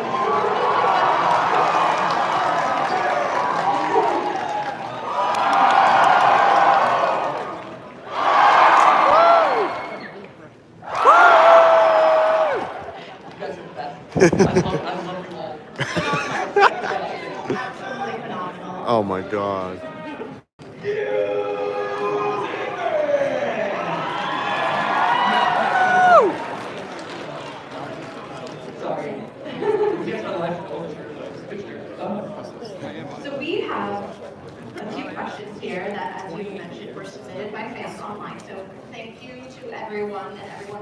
who submitted some questions, and I think we should just get right into it. So our first question comes from Josiah Pedraza. What is your most difficult theory in a research sense? Ooh, obviously 5 Nights at Freddy's. Just because you have to rethink it the entire time, there's no clear answers. No, I would say the one head crab on his head. is Chun-Li and her helicopter leg physics, because I had to teach myself, you know, how helicopters work, and like downward propulsion, and there's different types of helicopters, and you've got side rotors, and how do the legs function as propellers or a flying device, and how bars are split going. I mean, there was a lot of stuff that went into design for that one that it took me a couple of months of in between work and day jobs and all this stuff to kind of wrap my head around, like what is all of this. And I'm really happy with it. And it was one that I wanted to cover for a really long time. But that was one that took me very, very long time to research and dig right.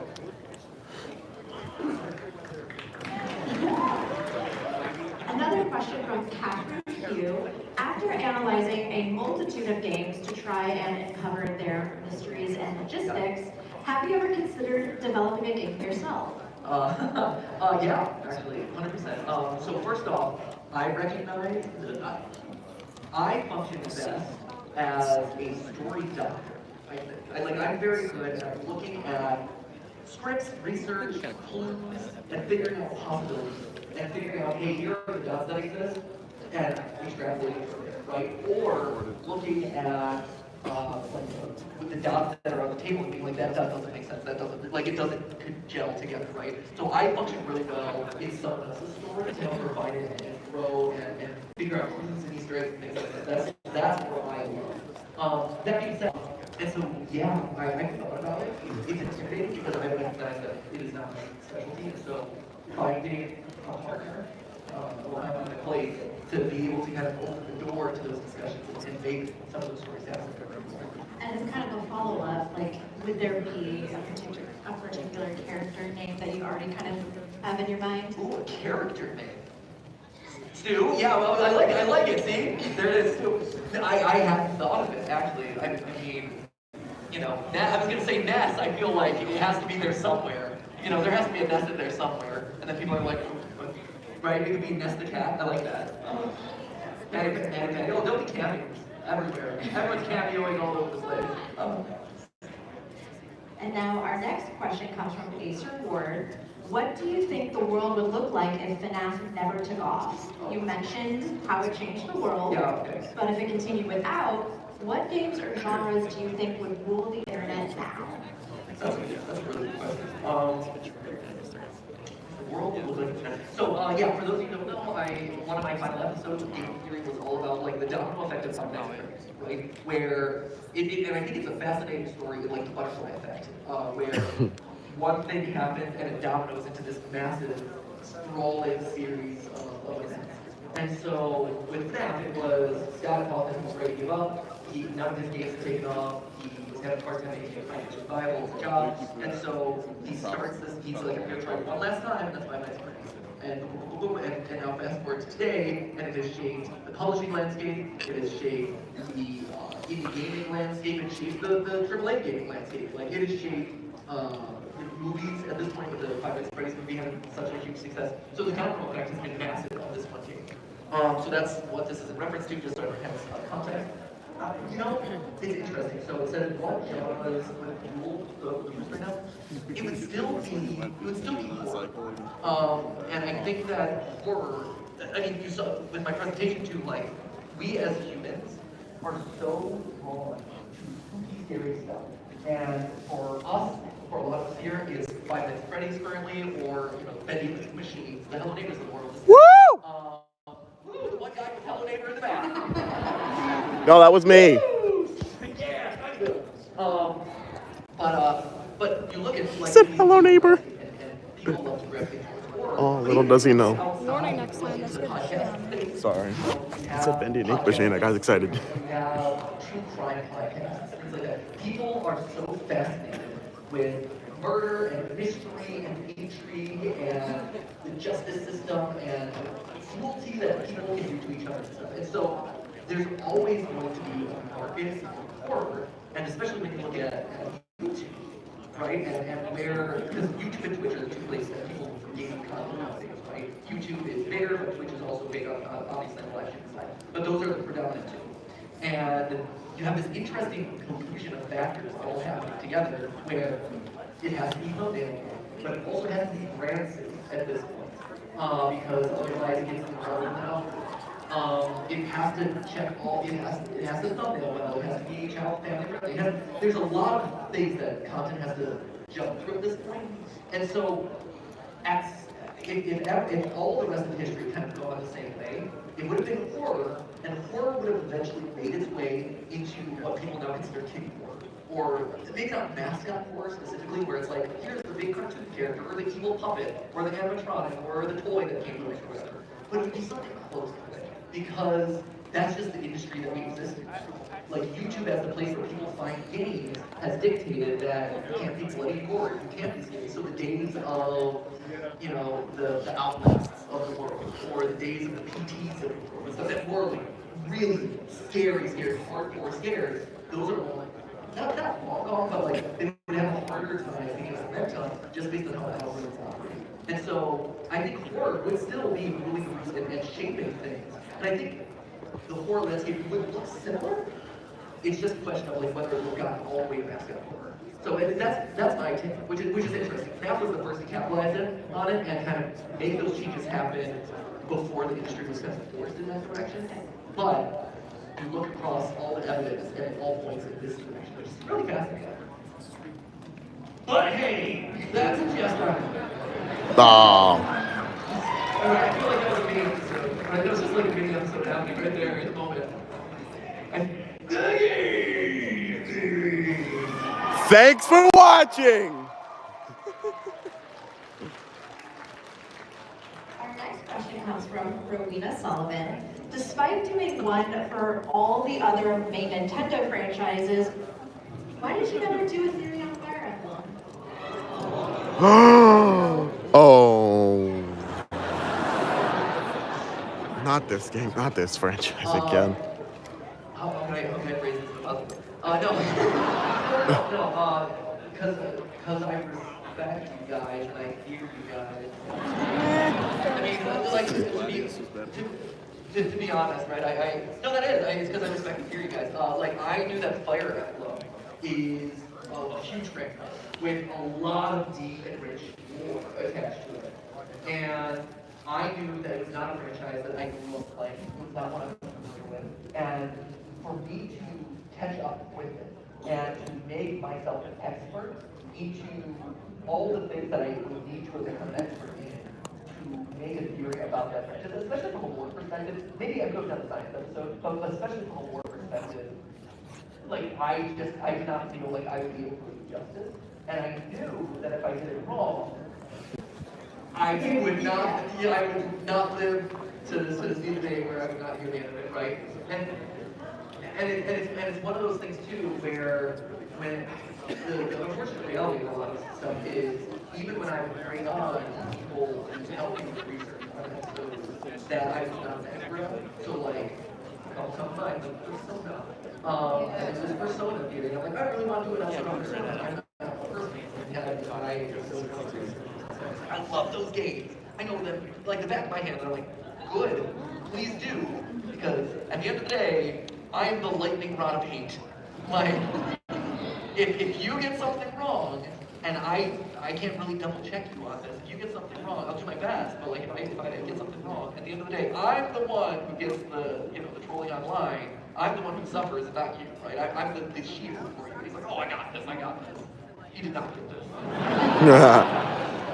Is any Persona fans? Any people love you Persona fans? How many of you have seen the game theory of Persona? Okay. How many of you are fans of the game and the theory? 0! One, thank you. But you're also sitting front and center at this event, which means that you care a lot about me, so thank you. Thank you for your mercy and grace. I recognize that was a swing and a miss, but I didn't know, and so with Fire Emblem, it functioned a lot the same way, where there have been a couple times in the history of the channel where I trusted someone else to do the deep research that I needed them to do. And then I'm like, okay, I trust you, and I triple check that you got this, you're doing good, checking something like this, okay, yeah. And then I'm like, here it is, internet, and the internet's like, no.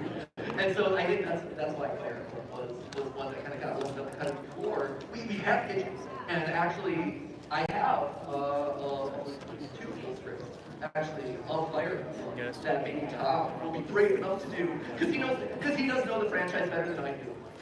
So he might be brave enough to tackle it, but man, I'm just like I can't.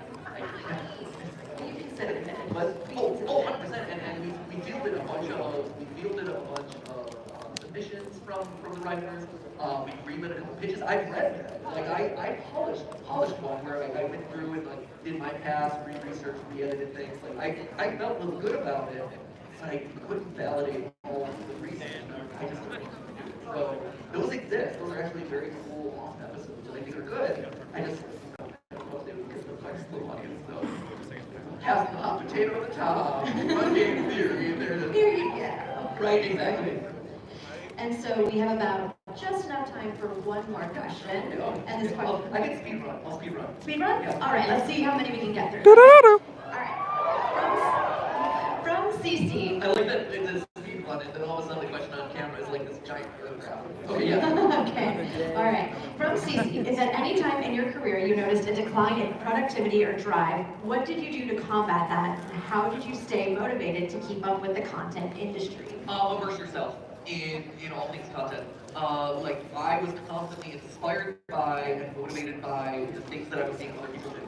And I think that's what really makes a compelling creative product, right? Is you look at game theory, and I can look across game theory and I can tell you exactly who I was watching, what I was watching at that moment in time, because I was creatively inspired by them. And I was mixing my personality with the memes of the time, the trendy content of the time, jokes and whatever, to create a really cool, unique show, a really cool final product. And so when I would find myself struggling, a lot of times it was just that motivation of like, I see a cool video, or I play a cool game, or oh, I'm really intrigued by this trailer, and that gave me the creative inspiration to choose. I'm like, that's what I need to do. And even if it isn't like the highest performing video, or something that is, maybe it's not super scary or whatever, it gave me the creative motivation, like it gave that creative motivation, which then got me into, back into the rhythm, or back into the routine. I'm like, okay, I can keep going. All right, from Paige. I have a son that's only slightly younger than Ollie, and I know that with a busy life, it can be difficult to balance personal time, family time, and professional time. How did you do it for 5 years, and do you have any regrets about time you lost? What would you do differently now that you've been a dad for 5 years? I like that these are the speed run questions. Do you have any regrets about how you have behaved as a father? Big chunky questions. Wow.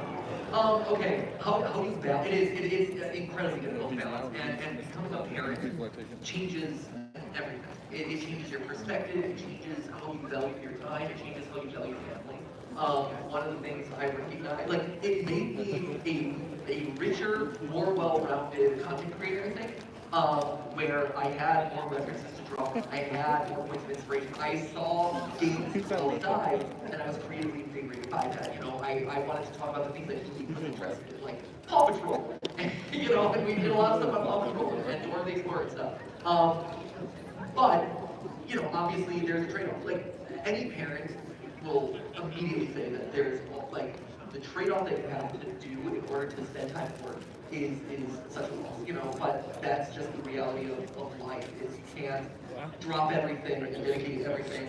You have to create a life for yourself. You have to create a sustainable income.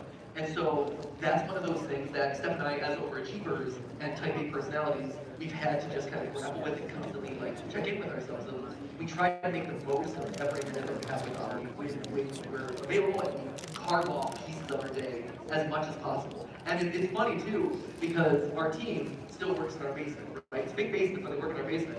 And it's one of those things where Ollie is now Basement dwellers. And so he'll go down and he'll be like, hey team, do you mind if I play Uno in front of all you guys? And it's like he has like 12 best friends in his basement. Which is cool, right? And that's so sweet. Being exposed to our process, being open to our team, learning from them, me. Like, I'll sit him on my lap and I'll edit a video with him, and I'll show him, like, hey, this is how you edit, this is how you cut. You know, I will work on him, like, hey, this is a thumbnail. And so I'm trying to educate him through this whole process and make it as enriching as possible. So you find ways of making it. You find ways of kind of having him be the best of that situation. Yeah, so that's, I think that is my long-winded answer of like, are there regrets? Yeah, there's always regrets whenever you're a parent, because it's always a trade-off in some capacity, but you make do the best you can, and every parent's trying to do that, and we're in this weird position where we have a bunch of people in our basement that Ollie can learn from and hang out with, and sell goldfish to sometimes. He'll go down and he'll be like, who wants to buy goldfish? We'll slip everyone, don't tell him this. We'll slip everyone like quarters to like pay Ollie, oh, I'll take a handful of goldfish. And I was like, yeah, look at all the money I made. But good for you, bud. Entrepreneurship is a great thing. Wow. So that's that. This question is very quick, so let's go through it. Okay, sorry. And we can get through it. And your answer is valuable. It says it right here, so we can do it. Okay. From Joe Chair, what is your favorite furniture item? What is your favorite furniture item? Your answer is valuable. Favorite furniture item? Okay. Random. You know, you need a chair. Think about the same fucking thing. Yeah, you need a chair.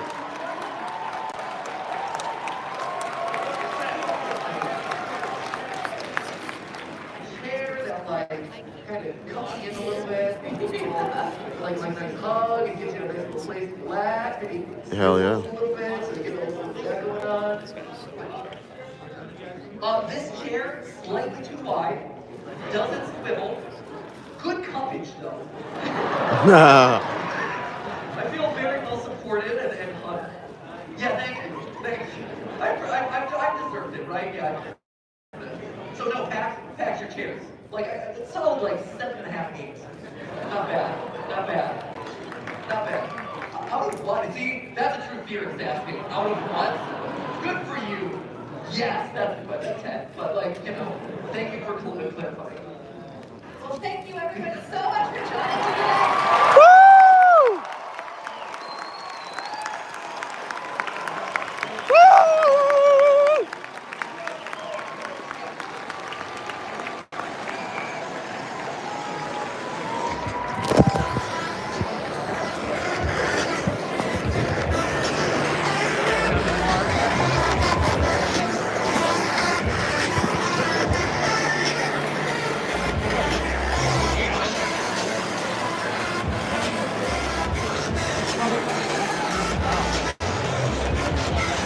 Oh my god.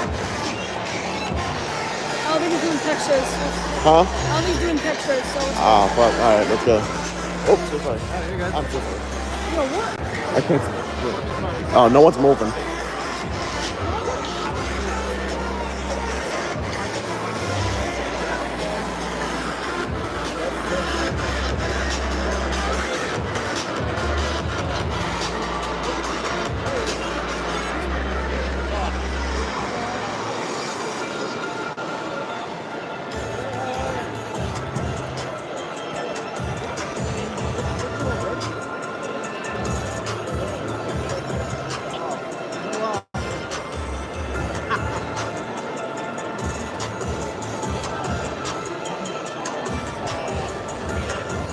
Oh my god.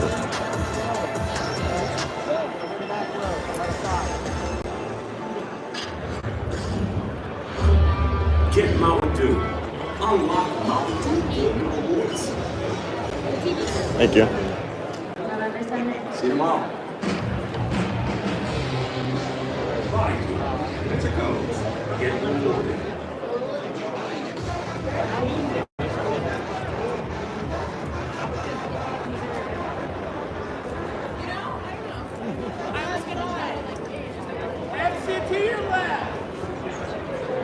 Oh, dude, that was awesome.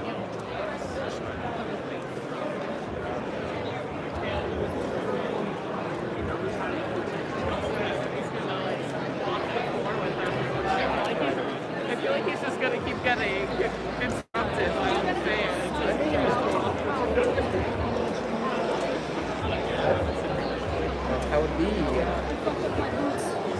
Oh no.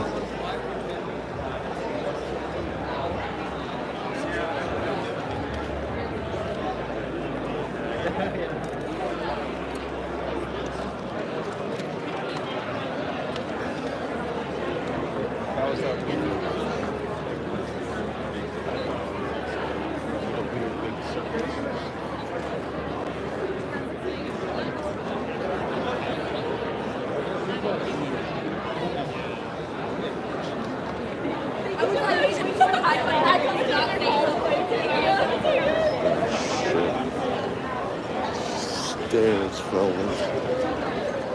Stairs, chat.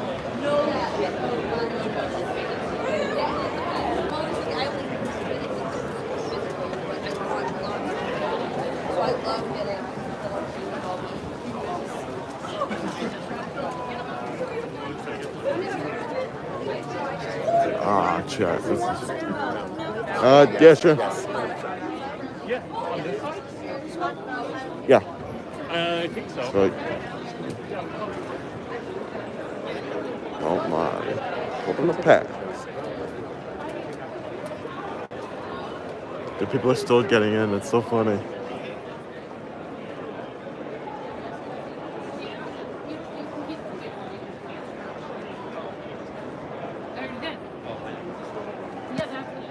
Oh, someone removed the like. So some of them have like.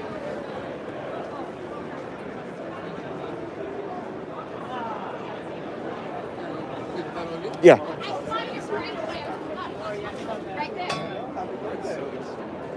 I came so Yeah, thank you so much. that close, guys. If I had from your company, Oh, okay. I was like, That was nice. Oh my god, that was so awesome though. Oh, that's the ones we got last year, the Splatoon ones. They came out that ripped the first time I used it. Yeah, we should all get party hats and celebrate. Yeah, exactly. In fact, it's irresponsible not to get party hats. Exactly. Right. I apologize for trying to not die. I did it by accident. Flat tire in my foot.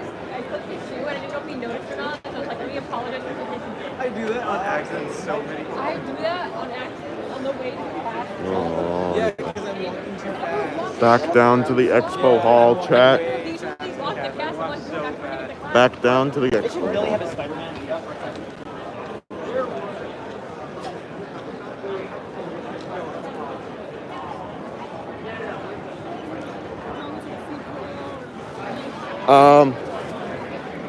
I don't know. That depends on what the others. That depends on what they want to do. Huh? Oh yeah, I do. It's in my bag.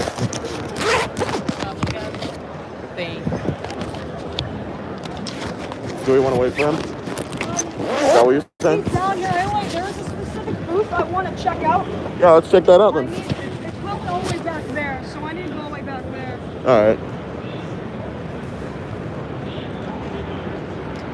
Because when I first got here, the first booth I saw was a starter booth. I need to go. Oh, nice. That good old Stardew Valley.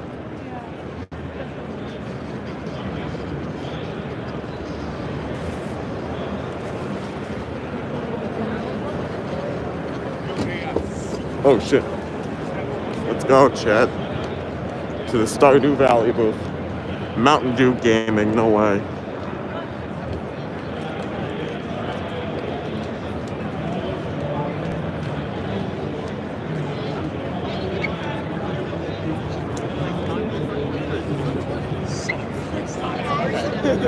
Let's start with the truck.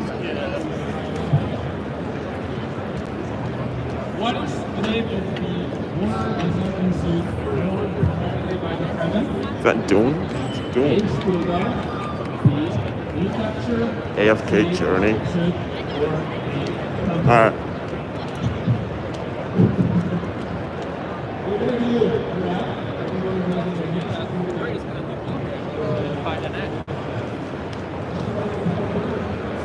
Isabel. Isabel. Would you like to hear about our sales today? You're talking to me, I don't know.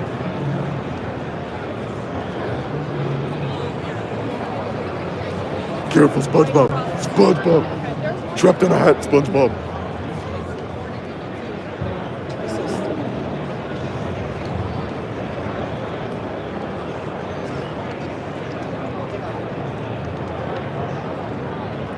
Bro, it's Steve Minecraft.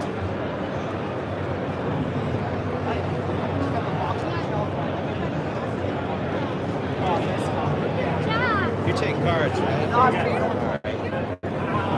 It's an Alex head, no way.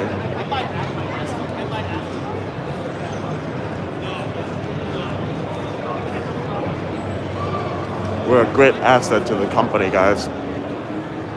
Sat down to listen to Matt for an hour. It's awesome. Jeez, there's like 100 of them. Yeah.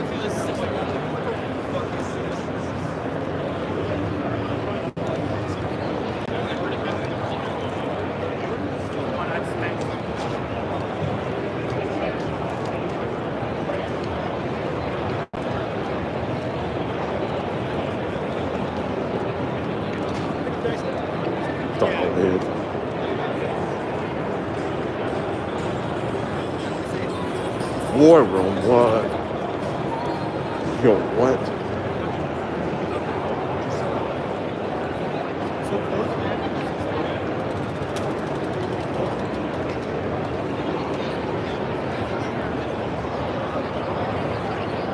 Geek Therapeutics.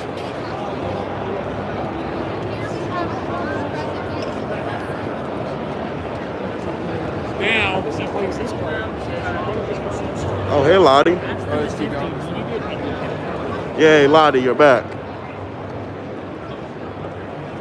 We just listened to Matt Pett's story time. It was awesome. They really are really cool. Yeah, I mean, if I just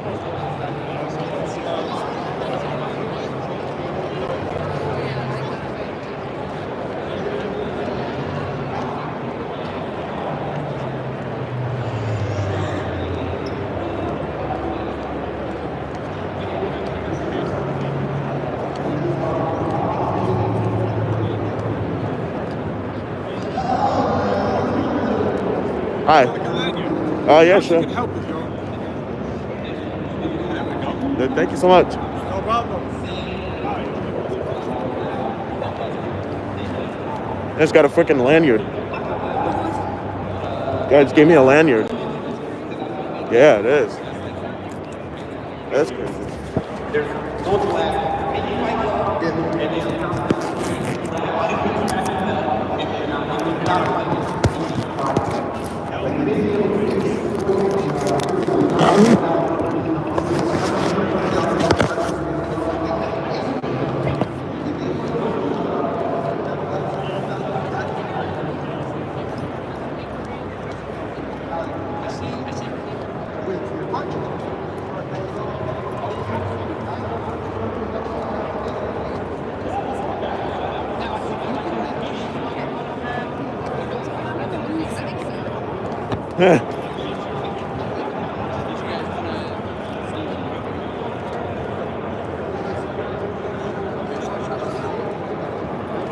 Free shrugs, that's fine.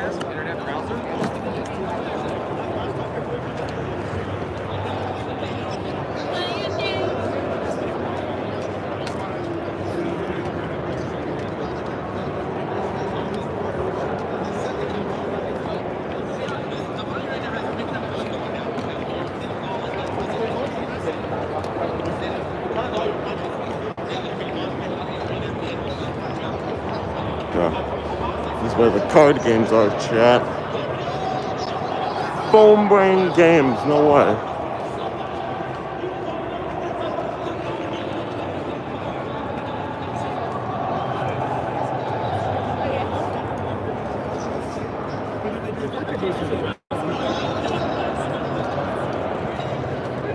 A new definition of ride or die right there, brother. That's insane.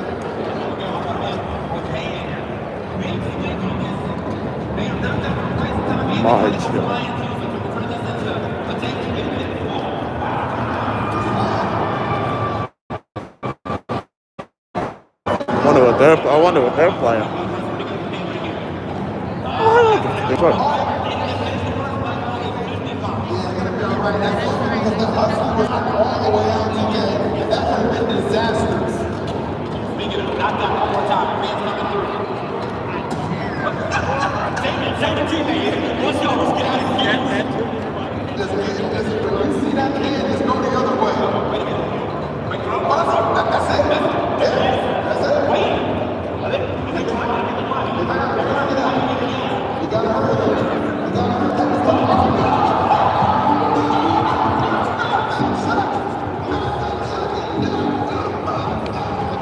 Bro, that was Alice store.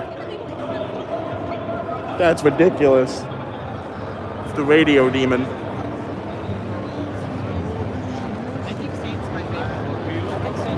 Game theory backpack. Nice. We back full circle, Miku. Five Nights at Freddy's. Sorry. Hey, you're good.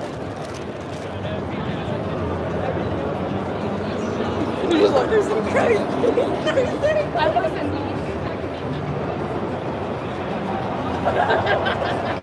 There's Corpse Keeper. Hell yeah, brother.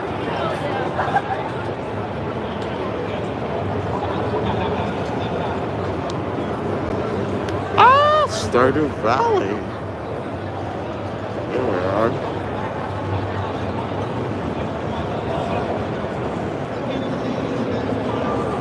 I don't know what that is. This isn't what I was talking about.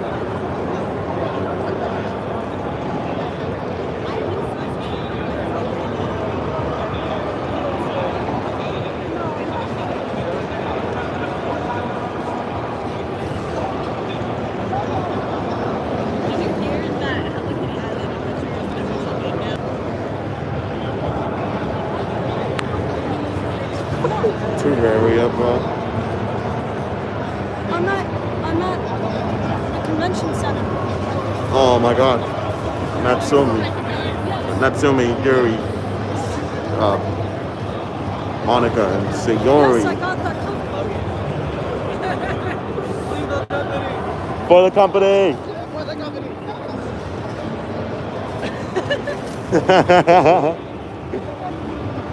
For the company, people, for the company.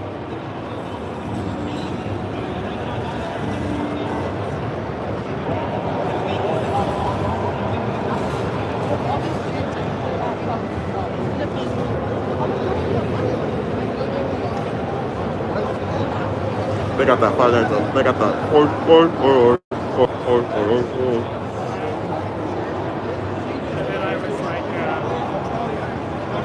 They even got Glamrock Freddy. They got the Glamrock crew.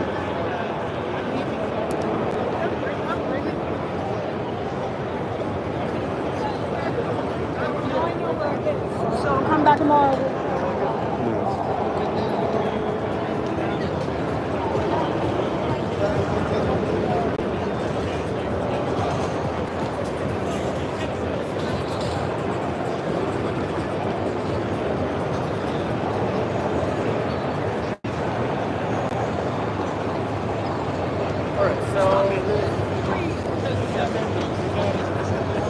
I thought I heard something.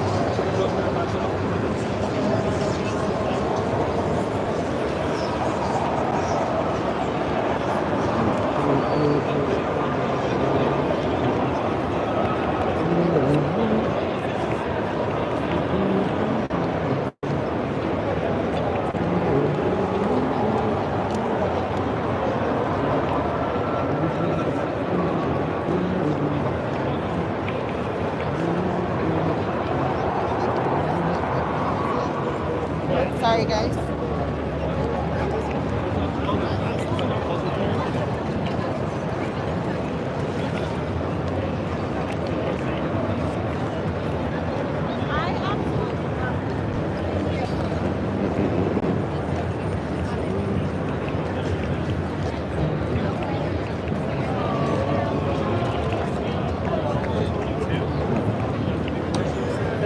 God. Grasshopper. Grasshopper. Whoosh. Yeah, look at you.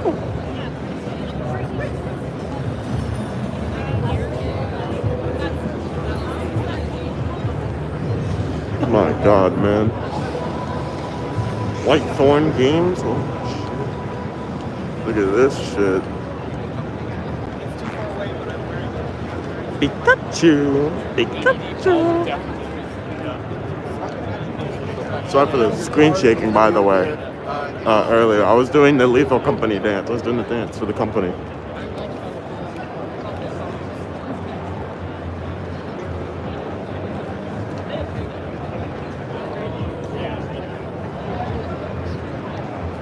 Look at all this shit. They got Demon Slayer, hell yeah. They got Baby Yoda. They got Overwatch. Look at all this shit that they have.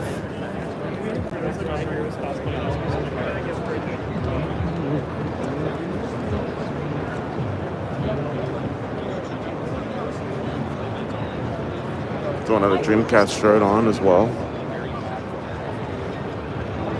Ah, look at this. The beauty of gaming, huh? Sonic Mania. Look at that. So beautiful. We love Sonic Mania. Oh, yeah. How? What is it? You say it's all weep shit? It's funny. Thank you.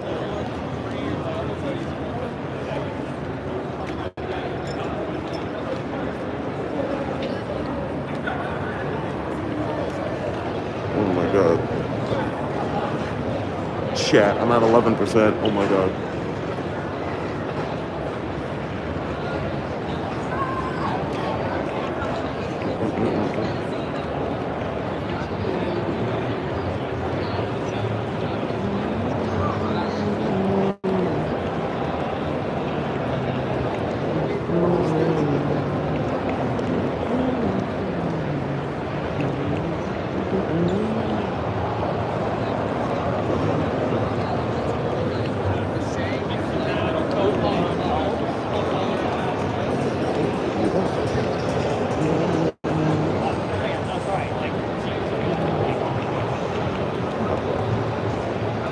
Oh my god, look at all this.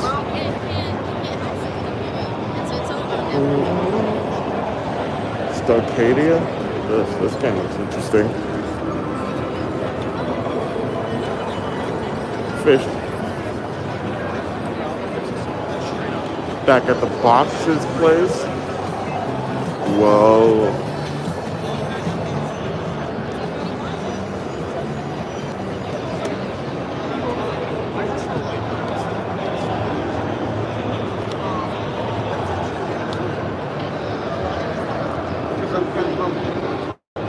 My god, Alistor, the radio demon.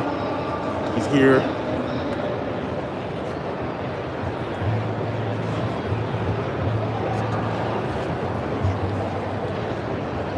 Get this. Is that the Hulk? That's the fucking Hulk, bro.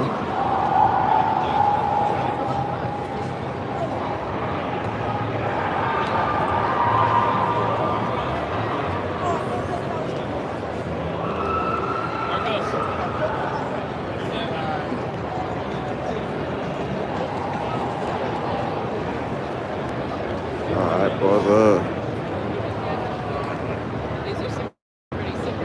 Oops, it's out. Oh, shit. Game over. Oh, no.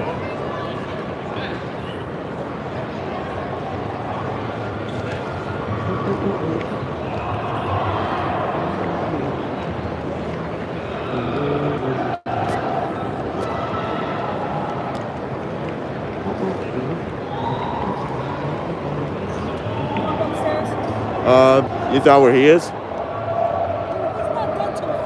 Oh yeah, that's right. Shit. Yeah, let's go upstairs then.